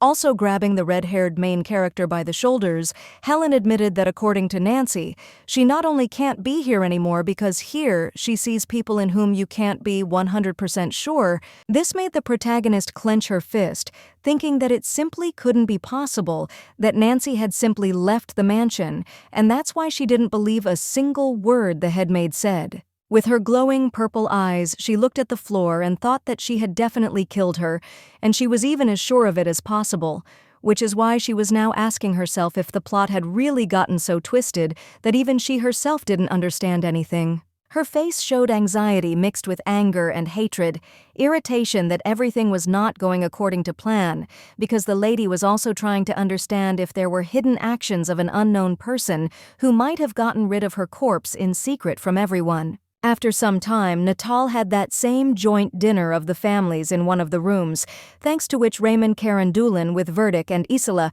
were sitting at a long table and having dinner, and also at the table was an unknown aristocrat. He looked at Raymond with his sly smile and monocle on his face and thanked him for the help he had provided, thanks to which Karen had not died and had even remained safe after being attacked by 2 unknown robbers. In response, the blonde just closed his eyes, continued cutting food with a knife, and holding a fork in his other hand, telling everyone that he should have come to the rescue earlier, because in that case Karen would definitely not have suffered. The main character also expressed her gratitude, smiling feignedly at the knight and telling him that he was a real hero, although in reality he was boredly thinking about how everything was happening as before, dull and monotonous. In her head she still remembered how he looked at her in the carriage with his angry eyes. It seemed like he guessed something, but now the lady hurried to calm herself down, thinking that most likely he was overexcited at that moment. And in fact, Raymond had not changed. The red-haired lady seemed to be cutting a dish on a plate with a knife, and it seemed that nothing was bothering her, but she was thinking hard about the fact that it seemed that the whole situation with Nancy had thrown her off track, And that was why she began to see things that didn't really exist. And Karen realized that Isela had changed a lot, too, because the blonde suddenly turned to Raymond and asked if he didn't find it contradictory that the best wine was made in monasteries, since in fact wine was not spiritual. In response, the golden-haired Raymond told Isela that the priest was the one who knew the most about this matter, and so he looked at Dulan, who was sitting next to him, who immediately became surprised, asking everyone if they were talking about him now. And Dulan was in no hurry to answer the guests' questions directly because of the embarrassment that he felt, and he looked away, even though he was holding a glass of wine in his hands and saying that he needed to think, although in fact he was not just embarrassed by the large company of people. And his words were interrupted by a man with a monocle, who was also sitting at the table and coughed into his hand, telling everyone that the inability to control oneself is a sin. But a taste for good wine is not such a serious crime as everyone thinks. He even turned to the murderous Lady Evans, who held a glass in her hand, and looked at them with her mouth open when the gentleman asked her whether she considered everything that they did every day to be unspiritual if she also called wine sinful. Everyone looked attentively at the beautiful dishes on the table, the perfectly roasted steaks with magnificent sauces, the glasses of red wine, when the gentleman asked everyone why they did not consider it a sin to eat so richly, and whether it was necessary to distinguish between these concepts. He looked at Isela and asked her with complete seriousness, as if she had said in her own words that there was too much food on the table, and he also asked her where one could find the line between wealth and poverty in the world, and her father began to smile slyly when the blonde decided to lean back in her chair with a glass of wine, and with her chin raised high answer everyone that in her opinion the measure that can be relied upon is the way of life of ordinary people. She also looked at everyone and with complete confidence said that thanks to her studies of the particular network of the place where she now resides, she came to the conclusion that these lands need systematic changes. All the guests and hosts of the house were sitting at a long table and listening to the conversation when the gentleman with the monocle asked Isela whether her statements had any valid grounds, to which the blonde answered that of course they did. And the red-haired lady listened to their conversations, simultaneously putting pieces of the dish into her mouth, with the thought that it seemed that Isela also did not want to sit still if she herself started a conversation on rather adult topics. Looking attentively at how Isela, smiling, told everyone how she had recently conducted a study, looking at a stack of documents with the necessary information, Karen already understood that the blonde had a mission to show everyone that she was worthy of being the mistress of these lands. But the heroine mostly didn't care how and what Isela was trying to achieve, because she didn't surprise her at all, so she sometimes glanced at Raymond and wondered with a glass in her hand whether the blonde would like her activities. She was looking at him at the moment when Raymond was calmly eating pieces of food on a fork with his eyes closed and simply listening to Isela's words, but Karen understands perfectly well that such an honest person like him loves dignity, and not to come in with money, which is what the blonde is aiming for. She also looked at Isela's father, who, sipping red wine from a transparent glass, glanced at his daughter when the protagonist remembered that, unlike everyone else, Verdict had neither honor nor the dignity that every self-respecting aristocrat usually has. After listening to Isela's monologue about how she was aiming to develop these lands under her control, the gentleman with the monocle clapped his hands and told Verdict that his daughter would definitely make them all nervous, to which the blonde's father responded with a smile, perceiving the aristocrat's words as a joke. Hearing that her dad began to shower her with compliments about how his youngest daughter was incredibly erudite and inquisitive, the blonde proudly raised her chin up, showing everyone that she was the most worthy person at the table. That's why the red-haired llama looked at her with incomprehension and rejection, as if with hostility, asking herself whether she was being praised too much, also holding a glass of wine near her face, as if everything was actually fine and she was just listening to everyone. But suddenly, she decided to put the glass of alcohol on the table with a loud bang, looking at Isela with a smile and confessing to her that she didn't know that she valued moderation so much, although in fact she was playing along and deliberately feigning politeness. In response, the blonde began to smile in exactly the same way, and put her elbow on the table, looking at her interlocutor with exactly the same fake grin on her face, and telling her that culture should come from the very top, meaning herself. And then she even decided to tell everyone out loud that she didn't think that her dresses and jewelry were an excess, or rather something that was unnecessary. And she looked at Raymond with a smile and asked his opinion on this matter, as if she wanted to hear his voice in the conversation. And Raymond, realizing that now everyone, and especially Madame Isela, would demand an honest answer from him, slowly raised his hand to wipe his mouth with a white handkerchief. But he was also already beginning to tell that his brother had taught him one important thing in his life. And when Raymond finished his sentence by saying that it was his brother who taught him never to interfere in women's affairs, Isela smiled even wider and sweeter, as if showing the blonde all her beauty. And she already wanted to tell him her opinion on this matter, but Raymond did not let her begin. The thing is that the blonde lowered his hand with the handkerchief and looked angrily at everyone, telling Isela with severity that when she becomes his wife, he of course will have to interfere in her seemingly feminine affairs. Then Isela fell silent, looking at Raymond, no longer with such delight and admiration, but with apprehension, as if a chill ran down her spine. And she seemed to understand that Raymond was not just a knight with golden hair, but a strict person towards everything, even towards her. She never said anything against it, which is why Raymond simply began to drink wine from a glass with incredible calm, when the blonde sometimes glanced at him and was already afraid to express her achievements, or at least brag about them. And not only she fell silent, but also the gentleman with the monocle, and her father, who began to be awkwardly silent and occasionally cough, trying to dilute the awkward silence with at least some sounds. Otherwise, the previously lively communication would turn into a simple, silent dinner. Also, the most embarrassed of all seemed to be the already shy groom of the main character named Dulon, who looked at his plate and was silent, pretending that he had not heard anything special, while the red-haired Karen sat next to him and did not seem surprised by anything.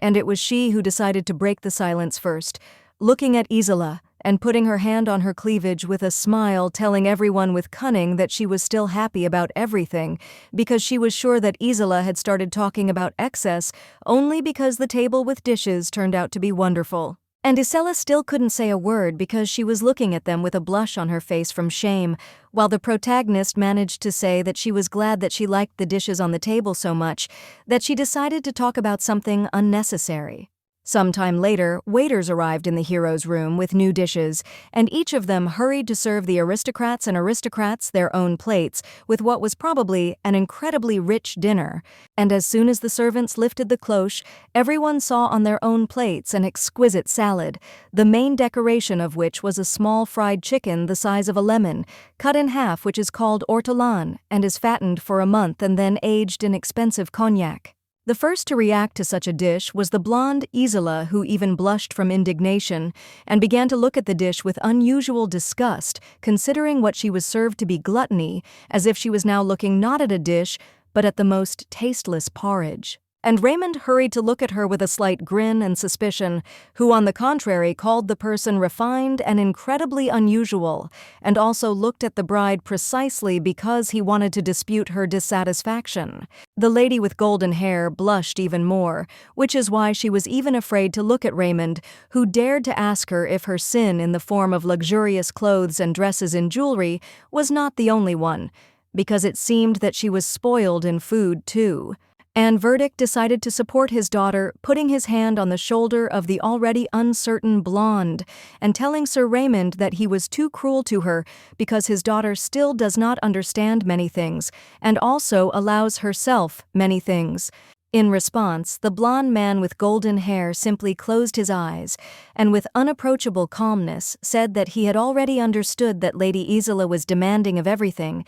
and thoughtful, and that was precisely what he respected in her intending to speak out less, and the red-haired La began to shake her head from side to side with displeasure, realizing that Isela had miscalculated again, which is why she was now sitting on a chair with despair and sadness, when even her dad could not support her or encourage her, even if he stroked her back. However, it seems that Verdict noticed the strange reaction of the main character, which is why he looked at her as an enemy, also thinking that Mrs. Karen is definitely against Isela and will help say such provocative words in order to hurt her. And then, he seemed to decide to teach Karen a lesson for her behavior and suspiciousness, because he began to thoughtfully tell everyone that in fact, his daughter had a couple of reasons for concern, which he remembered, and others immediately paid attention to. The first to speak was the gentleman with a monocle who was holding cutlery in his hands, and said that he was not surprised about this because the daughter of a good businessman can have many reasons to be constantly busy, but Verdict said that he was not talking about this. And Isela herself stopped being so bold in her words because now she sat quietly and was even afraid to say something because she guessed what her dad wanted to tell everyone, because now Verdict admitted that one of the maids made a mistake. Verdict looked at everyone and quickly asked if they knew about the maid they were talking about now, as if he now wanted to talk about the strange events in the mansion, not in the position of the main character who was strange to everyone. The gentleman with the monocle told Verdict that everyone in the mansion knew the maid in question, looking at everyone with his sly red eyes and holding a fork with an olive to his face. Isela was the first to be surprised by this, looking at the gentleman with a degree of indignation and anger, and asking him if this was true because, as she had previously thought, no one even suspected about a certain maid who had disappeared in the most mysterious way. But the man with the monocle himself did not answer more fully and clearly because no one else was looking at him. He simply ate his dish in silence, as if the topic was not for publicity, but something that was customary to remain silent about. And the silence was broken by the main character, who took and presented a glass of red wine to her face and sternly told everyone that her personal servant named Nancy, who they were talking about, had recently quit, which sounded strange. The first to be stunned by this was Isela, who banged her fist on the table and almost stood up from the table in indignation, looking at Karen in shock and asking her how this happened, because she had previously been almost sure that she was on vacation. And her words were interrupted by a silent and suspicious gentleman with a monocle who said that Nancy had come to him saying that she couldn't do this anymore, and at that moment he was slowly bringing a fork with a small fried chicken to his mouth. Looking at the overly suspicious man with a monocle, who is actually the heroine's father, Karen watched as he chewed his food and enjoyed its taste,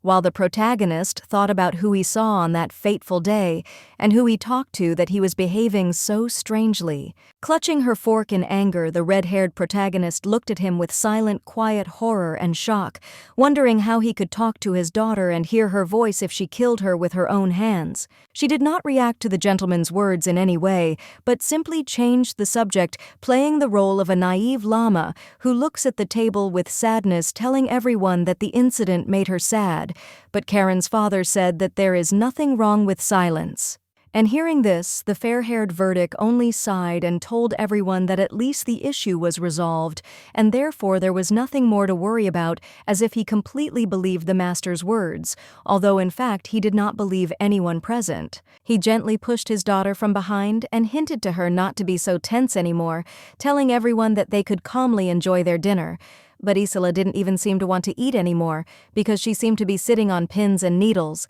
and was terribly afraid of something. Taking a closer look at the dish, it even smelled and looked perfect, because the chicken has a rich and appetizing color, which combined with the berries and decorative foliage on the plate, looks expensive and rich. It was at his own dish that Verdict looked, remembering that a dish containing a quail carcass was quite aristocratic and rich, but despite all this in his estate, he usually ate such 3 times a day, and he decided to try the chicken, which made him frown, realizing that he was trying not just meat, but something delicious, because the potatoes with which it was served melt in your mouth, and the meat is soft with fruity notes and perfectly fried, which is why even the bones break easily. When the aristocrat was enjoying the dish and trying to figure out what the dish was seasoned with, which is why it tastes so great, suddenly one aristocrat approached him, asking what he was thinking about, which surprised Verdict. He laughed, telling everyone that it was so delicious that he began to enjoy its taste, which made Karen's father put his elbows on the table and smile, telling Verdict as a joke, but he says it to praise. Hearing the strange words from the gentleman, Verdict looked at him with suspicion and anger, thinking that while he was holding a fork in his hands and calmly eating a dish, he understood that he did not understand the value of these lands or the excellent taste. He decided to ask the gentleman with the monocle if they could somehow serve her such a dish at the table, which caused the guy with blonde hair to wave his hand and answer that unfortunately there were no more birds left on the farm for this. Verdict said that in that case he wanted to personally speak with the chef who prepared the dish, which is why a surprised chef soon appeared in front of him asking Mr. Evans how he could help. At first the gentleman with golden hair and a sly grin decided to praise the chef's efforts, and therefore told him that the dish with the little chicken turned out incredibly tasty and unforgettable, to which the chef responded with gratitude, but still did not understand why the gentleman decided to invite him to his place just because of this. The aristocrat looked at the cook with his blue eyes and touched his chin, honestly admitting to him that he had never tried such bright dishes, and he did not recognize the spices in it, which is why he thought that this was the most unusual thing he had ever eaten. And it seems that the cook took the gentleman's words with embarrassment. Lod took the galled aside and began to simply stand in front of him, with embarrassment, not even going to tell Verdict the method of preparation or the seasonings that he used for his dish. Verdict even took Povil by the hands and asked him if his preparation of the chicken was a secret, which is why he was silent, but it seemed that the gentleman with the monocle next to them wanted to say what the chef was so embarrassed to tell everyone. And then the true creator of the recipe decided to break the silence and admit to everyone that it was he who created the very dish that Verdict liked so much, but he did it with such embarrassment and with his head down as if he was ashamed of it. And as soon as Verdict heard this, which the others also heard, he turned to Dulon with a stunned face, which the others did too, looking at the priest as if they really did not expect him to have such a talent. And while Verdict was aware that it seemed that Dulon was also helping the cooks with the cooking in the castle, Raymond decided to look at Dulon with a smile and thank him for the excellent dishes, telling him that it was a real honor for him to try such food, and from such a person. He also looked at him with interested eyes and asked if he was a man from the Abbey of Avernus, because he had heard that great attention was paid there to health and proper nutrition. Isela also wanted to keep up the conversation, looking at her future groom with a smile and asking him why he didn't tell her about it earlier if he already guessed about such news, but the blonde didn't like it either. Then Raymond angrily explained to the blonde that he had long ago understood from her statements that she did not really like the cooking in this castle. However, unlike her, Verdict, on the contrary, did not agree with her, even if he thanked the cook for dinner. Raymond continued to talk with Dulon, or rather the blonde began to ask the priest polite questions, for example whether the food he prepared had healing properties in addition to its divine taste, to which the minister modestly replied that it did not. Verdict looked at Dulon with cunning and anger, realizing that if his primary goal was profit, then he would benefit from a person like Dulon now until he was married to the powerful family of Hare, that is the main character. He wondered how he would first subjugate Dulon, which would be difficult for him, but then he remembered that his disgruntled daughter was sitting next to him and suggested that Dulon could be entrusted with monitoring the nutrition and health of the Evans family members. It seemed that Isela was the most dissatisfied with the fact that Dulon, a person who lived with the principles of proper nutrition and health, began to cook food for them, which is why she displeasedly asked everyone if anyone was sick, which is why they were eating this. But her father immediately ordered her to stop the inappropriate conversation. Karen's father put his fork down on his plate with an ambiguous smile and admitted that Dulon was not feeling well, so he asked Isela not to bother him with her provocative questions because everyone seemed tired of each other. That's why she stood up from her place and told everyone that they would have to take a short break, and after that he again invited everyone to the table, to which everyone silently agreed, because no one wanted to sit at a long table with enemies of each other. But Isela was incredibly indignant when her dad turned to Nancy's dad and told him that he was going to go for a smoke break with him, which suddenly made Isela feel uneasy, more and more sad, as if she didn't like anything that happened at the table. And after a while she was alone in a lonely, quiet room, sitting at a low chair right in front of the mirror and asking herself why she was so mean, because the sadness in her head was growing more and more. Tears were dripping from her eyes one by one, and she didn't even wipe them away because she was looking angrily at her reflection and wondering who she really was and why she needed all her wealth and intelligence if she didn't know what to do with it now. Sometimes she screamed with incredible rage and anger, first of all towards herself and towards injustice,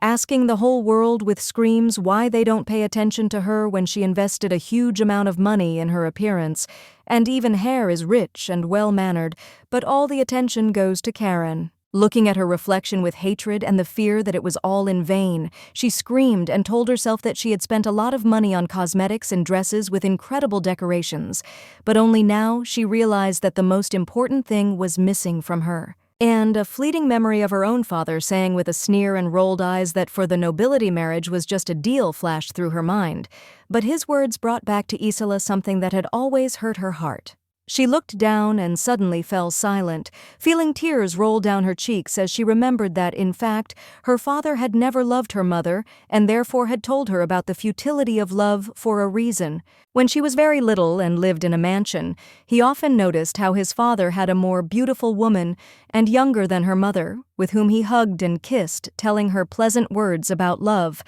And at that age, she already understood that that woman was her father's lover. However, her mother was not faithful to her father either because Isela watched her mother smile at the butler and seduce him, which was all she liked, but none of their parents noticed that Isela was aware of everything, and she had to just watch. Even then, the little girl cried was left completely alone, holding a book in her hands, and did not understand what could be wrong with dreaming about true love, which in the future her father would call non-existent and false. However, when one of her days she was lying on a carriage and met Raymond, who was riding a horse, and was the same child who was telling her something with a determined look, the girl realized that her dream of mutual love could come true. Even then she looked at him with admiration and love. She understood that she would dream of living a happy life with him like in fairy tales, but at that moment her father was also looking at her, who in fact has other plans for her, his own. Even now, when she looked at the attractive Raymond who was drinking wine with her at the same table,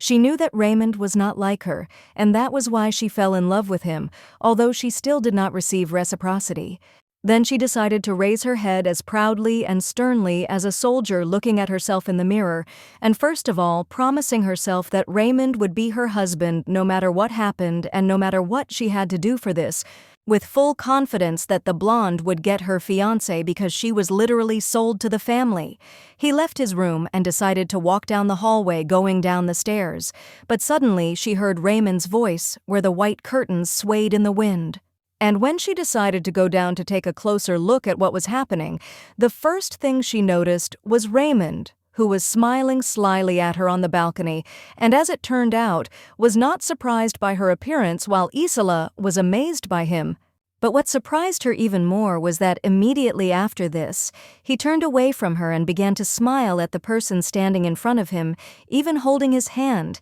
and telling him that he was also a very eligible bachelor, which he said intentionally as if with the desire to anger her. The lady was incredibly indignant at this, so she hastened to come closer to him and ask how he dared to say such a thing as if he had actually spoken to her. But as soon as she did this, the whole terrible truth was revealed to her. The thing is that he was talking to the red-haired Karen on the balcony, who on the contrary seemed not to be happy about the conversation, and therefore answered the guy boringly saying that she was very happy that he was the groom, but the blonde convinced her to smile and try to somehow support the conversation because she was interesting to him. He laughed sweetly when Kane showed him her exactly the same fake smile and told him that they only met yesterday and Raymond already wanted to talk to her, which made the blonde laugh politely even more. He looked at her and, with a smile that never left his face, he hastened to say that her statement that they had met for the first time only yesterday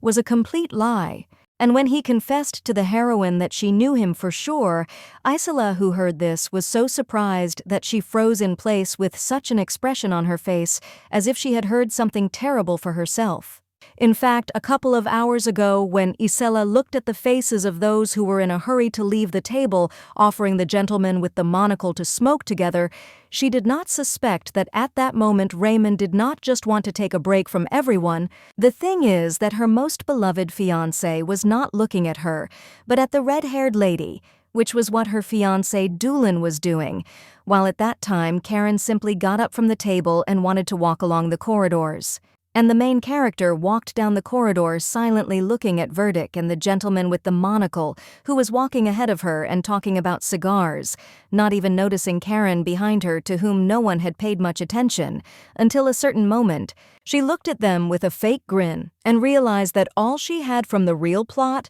were problems that were incredibly difficult for her to solve, even if she forgot about the fact that escaping from familiar events was a real difficulty for her. After some time, the main character found herself in such a beautiful place where there were night flowers with snow-white buds, which smelled incredibly at night and added magic to the interior of a simple balcony where the protagonist decided to be alone with her thoughts. The girl looked at the flowers on the balconies, which she saw thanks to the moonlight, and could not calm down with thoughts about where Nancy was now and where she had gone if her father suddenly said that the maid had recently come to him. Already on the balcony, she remembered how she had squeezed the fabric around Nancy's neck with pleasure, and a smile on her face making her choke, but now she anxiously wonders who came to her father if Nancy is definitely dead. The girl also remembered how she suddenly realized that it seemed that Nancy's entire murder was just her imagination, which is why she looked down in shock, and now she also asks herself how she can trust herself now.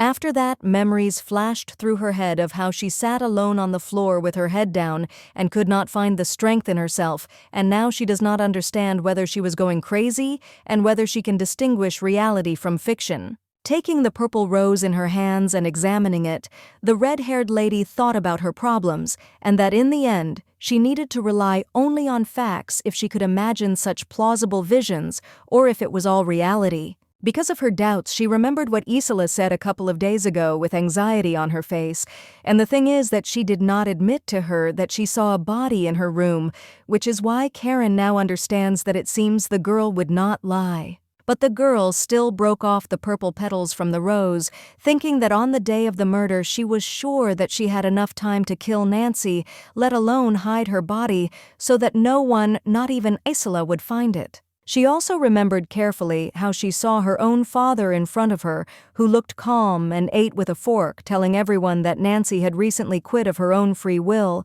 but now Karen wonders if her father was lying for some purpose. But suddenly, her thoughts were interrupted by someone who appeared in front of her so suddenly that the red-haired woman even forgot about everything she had thought about before, jumped up on the spot and looked at Raymond when he asked her what she was thinking about, and the lady had to answer with a smile, saying that she was not thinking about anything special. She was amazed at how the guy she liked smiled and asked her if she wanted to spend time with him, but at that time Karen only realized even more that if there are nightmares in fantasy, then this guy was a real horror for her. She thought that his love, although captivating, did not lag behind the post itself of clear answers, which was alarming, but at that time the guy was already pouring light wine into 2 glasses, but Lay answered that she would not drink it since she was wounded. To this, the fair-haired guy responded with a smile, holding 2 glasses in his hands, saying that in that case he would drink from 2 glasses for 2,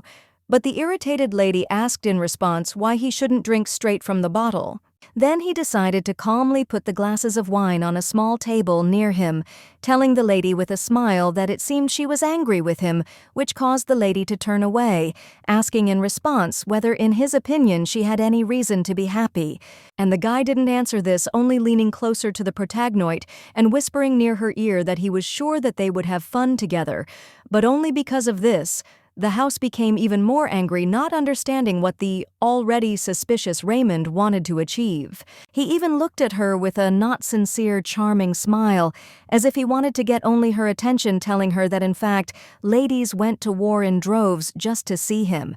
But this outraged the heroine even more. She decided to show him her feigned surprise, but still allowed the suspicious gentleman to take her hand, while the lady told him in surprise that she couldn't believe that he was so confident in himself that he was telling her this. Her body instinctively leaned back away from the smiling and suspicious man, who even now smiled at her just like that when the red-haired llama tried to explain to him that he already had a bride, Isela, and he didn't need to bother her with smirks. It seems that the guy didn't plan to lag behind the main character because the smile never left his face, and he explained all his courtship and strange behavior by saying that he simply wanted to take care of the wounded girl, although in fact the protagonist understands perfectly well that they cannot be trusted. But behind her in the window, the red-haired woman could already clearly see Isela flushed with anger, looking at them with such fury and jealousy that it seemed that after the blonde man's words not even a hair would remain of Karen.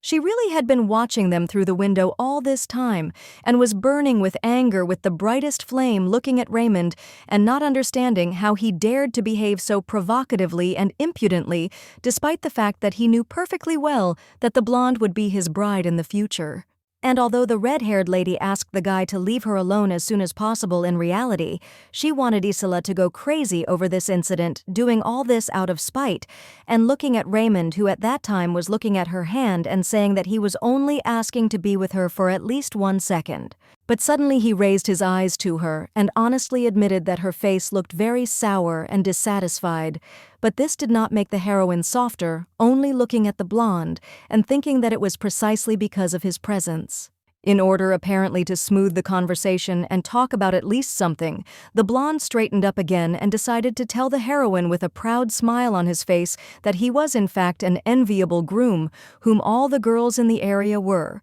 But that did not surprise the red-haired lady. Rather, it angered her. She just sighed, telling the guy with her eyes closed that she was very happy that he could share such news with her, to which Raymond responded with surprise, even asking if that was true, believing that the lady was interested in hearing her own praise for herself. After that, he suddenly extended the main character's hand closer to himself, with suspicious statements about the fact that the Evans family, that is Isela, really wants to get him for themselves, so they are now asking the lady if this is not a great way to get revenge. And after the guy calmly looked Karen in the eyes, bringing her face as close to his as possible, he said that it seemed to him that she wanted to take him away from Isela, but this only surprised the red-haired lady even more. In front of her was a tall guy with a pumped-up body, but Madame was amazed only by his words, asking how this was possible and what he was talking about if they had only seen each other yesterday. But Raymond said again that this was not so and she was lying. The guy continued to smile slyly and tell the lady that she knew him very well and that this was not their first meeting, which is why the protagonist's excitement grew more and more, and the strange, unclear words of the self-confident guy frightened her. Even her hand was shaking, and she didn't want to hold the guy's hand, but he didn't allow her to remove her palm, which is why the lady could only ask him what he meant, and in fact it couldn't be because according to the plot, this is their first meeting, and at first she knows him as a national hero, which she told him, closing her eyes. The red-haired llama remembered asking him about something a couple of times in her past lives, but now the guy in front of her was smiling and claiming that the lady knew him as more than just a hero, which sounded even more suspicious. And she, realizing that it couldn't be that Raymond remembered her in past lives, decided to pretend to talk to him about romance, raising her head to him and asking if he thought she was seducing him, while also trying to talk about something else. Madame continued to think that he didn't remember her and to convince herself of this, but the guy with golden hair in front of her only looked away and began his conversation by saying that he remembered that yesterday Karen called him by name. He's referring to the exact moment when the lady was stabbed in the stomach in a dark alley, causing her to fall to the ground and start screaming his name in panic for Raymond to save her, because now the guy says he's sure the idea of taking him away from Isela had crossed her mind. And after that, the woman with ruby hair lowered her head so that the blonde man could not see her emotions and sighed as if she was tired or thinking about something, but in fact, she was buying herself time to think about what to do next. In fact, her eyes darkened in the darkness and she herself began to smile slyly, thinking about the fact that she had encountered such situations before, and therefore this was not surprising to her because it seemed that she already knew what to do to get out of it. Because of this, She decided to raise her head, portraying sadness and regret on her face, and feigningly telling the blonde that of course the thought had occurred to her to win him back from Isela, but now she realized that the blonde also loved him very much. She even pretended to tell him that he was so famous that she couldn't pass by him, but when she looked at the view from the balcony, she clearly felt Raymond's strange gaze on her, as if he suspected something. He decided to immediately take steps towards her and say that he noticed her immediately, despite everything, but the lady with the long train of her dress walked away from him at the same speed, saying in response that he therefore had excellent eyesight. His green eyes looked only at the main character, and it seemed that the guy did not talk about Karen at all, although he wanted to be near her, because now he said with a smile that everyone admired him, as if this was the most important thing that the protagonist should know about him. His hand again reached out to the frightened lady with the intention of touching her, while he himself continued to speak. But everyone admires him, but not she, as if she had known him for a long time, which is what attracts him to her in earnest. And his eyes lit up like a hungry, bloodthirsty snake when he turned from a sweet and charming guy into a formidable and scary soldier who told Karen that her face did not depict a drop of adoration when he was in front of her, which drove him crazy. Karen was so shocked that she looked at him with shocked eyes and an open mouth when his hand touched the protagonist's cheek, and in her violet eyes the hope that she wanted to see in front of her that very Raymond, a heroine for everyone and not a two-faced person, seemed to fade. And when the girl was about to cry, a confused and angry priest named Dulan suddenly appeared between them, and he squeezed Raymond's shoulder and angrily asked him what he was doing with his bride. And he was only surprised by his appearance, but not at all afraid. He didn't say a word to him any further, realizing that he was behaving in the most strange way for Dulan and the main character. Because of that, he only looked at the brunette with his bright eyes and remained silent, realizing that Dulan would not back down anymore. And only after that his hand demonstratively let go of the protagonist's palm and rose up as if Dulan was to blame for everything, and he closed his eyes and spoke with indignation, but this was extremely rude on the part of the priest, but for Dulan it no longer had any meaning, because he took Lay with red hair by the hand and led her into the corridor, briefly telling Raymond that they needed to go and not even saying goodbye to him, and Karen was silent as if from shock. The lady decided to turn to Raymond just once, wanting to see his reaction or face as if for the last time, but she only noticed that the blonde was still looking at her with suspicious, menacing eyes. She also saw behind her that after meeting her, Raymond decided to approach Isela, talking to her about something, but even now the girl finds oddities in his behavior, because in past lives, he always chose her without any hesitation. Karen thought that if she hadn't changed, they would have been together again, but when she was thinking about it and turning to the blonde, she didn't notice how the priest called her name so that she would no longer pay attention to him. And then when the girl looked ahead with her violet eyes, she suddenly realized that she did not want love or money like everyone around her, but only death, while not forgetting to take revenge on everyone for the suffering in past lives. After some time, the red-haired lady again found herself at the table where the dinner had been held earlier, and she obediently sat down at the table when Dulan helped her sit down, unaware that his bride was thinking that she was pleased to see him nearby, because in that case it would be easy to kill. However, when a blonde man also appeared at the table who was clearly not a naive heroine and a kind person, the girl understood that his suspicions would prevent her from doing what she had planned, so she needed to be twice as careful as before. She emptied the glass onto the new dish, which was covered with a cloche for presentation and safety, but Karen looked at it with a certain indifference, because she was not thinking about the food at all, but about her future murders and what she was doing to commit them. As soon as the cloche opened,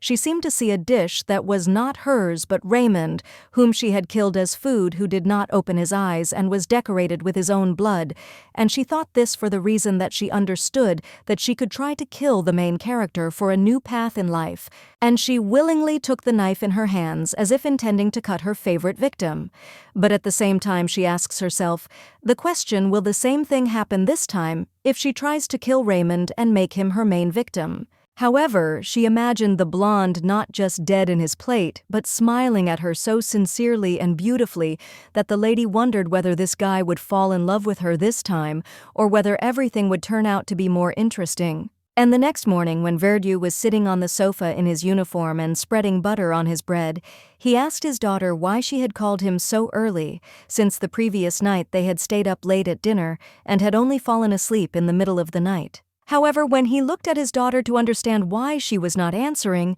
he noticed that the blonde was literally shaking from something and could not even raise her head up because anxiety still had not left her heart. She pounced on her dad and screamed at him, saying that something was wrong with Nancy and that she was having a terrible nightmare. But her father insisted on his own remaining calm and telling her that she had already been informed earlier that she had simply quit. And in fact, when Verdict looked closely at his daughter, he understood that he didn't care what happened to Nancy and what his daughter felt because he wanted not to interfere in the personal affairs of Karen's father for the sake of good cooperation and profit, and therefore he wanted to prove to his daughter that there was no need to worry. So he took his daughter's hand in his and tried to calm her down, saying that this was absolutely not something she should be thinking about because her engagement was coming soon, and she had to get enough sleep, and he also ordered her to return to her chambers and not disturb him while he rested. But in response, the blonde only began to wave her hands and tell her dad with indignation,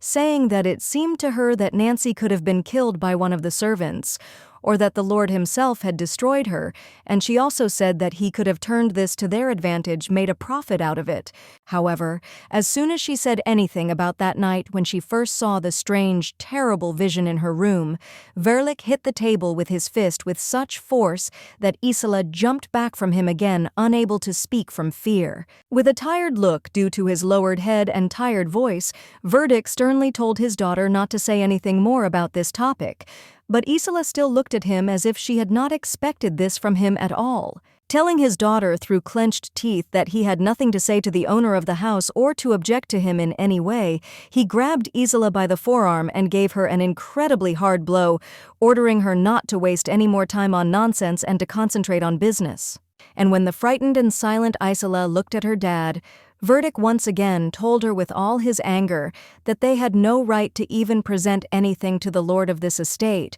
because any negativity from their side could have a bad effect on their careers and desire to get these lands. Only after Verdict had maliciously told her daughter that even if the lord himself had killed that maid, they should not care. Isela had finished and the lord had calmed down, raising himself and calmly telling his daughter to prepare for the meeting with Raymond and not to think about something useless. Even when the girl jumped up and shouted to her dad that she was just trying to help him get to the swimming pool, he just pointed his hand at her and loudly, with a squeal, said that it seemed like she was only jealous of Karen, and that was why she was behaving so rudely. He turned away from her and seemed to not want to accept her point of view, telling his daughter that she was obliged to marry Raymond and the engagement would definitely take place, and its failure would threaten everyone with a big scandal, which, according to Verdict, no one needed. And the girl had to just lower her eyes and quietly agree with her dad, because she realized that he wouldn't even want to listen to her opinion, and that he was only interested in the engagement and business development using his daughter's marriage. He even turned to her and said that she shouldn't jump above her head, hinting that she didn't understand anything about adult affairs, and therefore didn't need to speak out. She should just do what her parents, or rather her father, said. Verdict closed his eyes and sighed wearily, explaining to his daughter that one should demonstrate knowledge when necessary, but excessive erudition and erudition are harmful, especially in his words to such a young beauty as she. And then the heroine looked at him with complete shock, from which she could even lose the power of speech, but still words burst out of her mouth, and she asked her dad if he didn't like the fact that she was an educated girl with her own point of view. Right after that, she turned around and wanted to quickly run out of the room away from her dad, while he extended his hand to her and wanted to stop her shouting, but he didn't mean that at all, but he still couldn't stop the blonde. Because Isela ran out of the room so quickly that he wouldn't have been able to catch up with her, which is why he soon saw only the train of her dress, even at the moment when he shouted her name, as if he wanted to explain something to her. But for the girl, everything had already become clear. Thus, he was left completely alone, still holding his hand raised because he seemed to be trying to stop the girl, but he continued to be in the room thinking perfectly about how much his words had hurt his beloved daughter, to whom he himself had actually sought to give the best, not for her happiness, but for a profitable future. He just grabbed his head as if it was hurting him badly after what had happened, realizing that with the pursuit of pleasing everyone around him as much as possible, including Lord Hare, he did not notice that he had ruined his relationship with the closest person in his life. And while Verdiuk realized that for the sake of his own business, he would have to improve his relationship with his own daughter, Isela herself was already in the gray and gloomy corridor, thinking that this estate was cursed and gloomy, not only because of its appearance, but because of the terrible events that were happening in it, and from which she could not escape.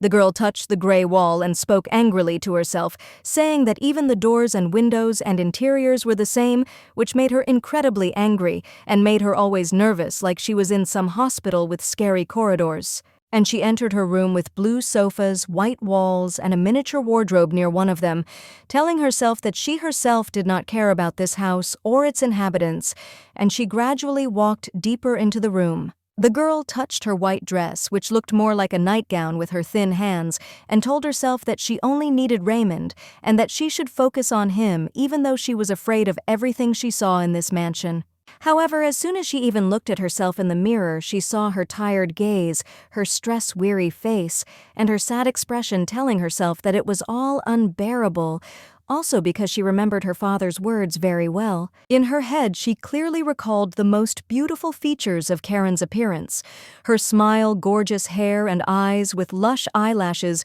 realizing that she could not compare with her in beauty, because she was literally better than her in everything. And this made Isela very depressed. And this made the girl burst into tears in front of the mirror for the umpteenth time that day, feeling powerless in front of everything, and convincing herself that she was of no value to anyone in this place, and all her dreams of true love would not come true, because there were those who were better than her not only in appearance. The only thought that calmed her down was that Raymond would marry her anyway, and to some extent she was happy at least that she would achieve her dream, and with such thoughts she decided to open the closet where she had prepared a variety of chic dresses for different occasions. Out of loneliness, she hugged not someone but her own dresses, as if she could now only rely on herself, but no one else, saying only that Raymond would be her fiancé, repeating this phrase so many times that you couldn't count because of sadness and tears. To at least somehow calm herself down,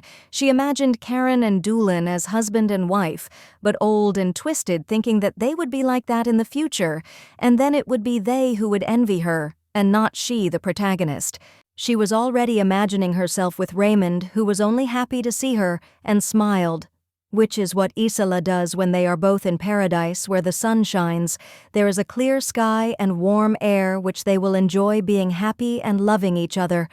And the girl hugged all her dresses as she wanted to hug all her own dreams, with hopes saying that everything would be exactly as she dreams, although now she only has thoughts about a bright future, and in reality she does not receive support even from her father. However, when she decided to look at the images that she hugged and cried so much, she suddenly noticed that one of them was alien because she had never even seen it before, which is why she looked at it with shock and incomprehension. She decided to take the dress in her hands and look at it with a puzzled face, only to be convinced that it was not her thing. But now she does not understand why it is in her closet and who put it there. But suddenly, she still remembered the strange history of this outfit. Suddenly, only one memory flashed through her mind, or rather she remembered herself in that same dress walking down the corridor on the very night she lost the necklace and looked for it everywhere with a dissatisfied gait. And she also remembers very well that this dress was covered in blood that very night when she ran down the corridor from a terrible vision in her room, but raised her head and looked at that very lady who most unexpectedly appeared in front of her at that very time, and only now the blonde looked away with emotions of suspicion, because she was trying to find an answer to the question of where the blood came from, if everyone in this house claims that she imagined it, and Nancy actually quit. Memories of the suspicious red-haired lady helping her change into a new snow-white nightgown flashed through her mind, but only now did she remember that he hadn't actually changed his underwear. However, she still remembers very well and clearly that there was blood on her clothes earlier because the train of her dress was on the back of a chair and was stained with it. So Isela is sure that it was not her blood, and also because of this, she intends to check the clothes. That is why now when the lady wants to find answers to all her questions, she decided to stretch the dress with a sharp movement of her hand and take a closer look at it, seeing with her own eyes that there really are no stains on it, and it is perfectly clean.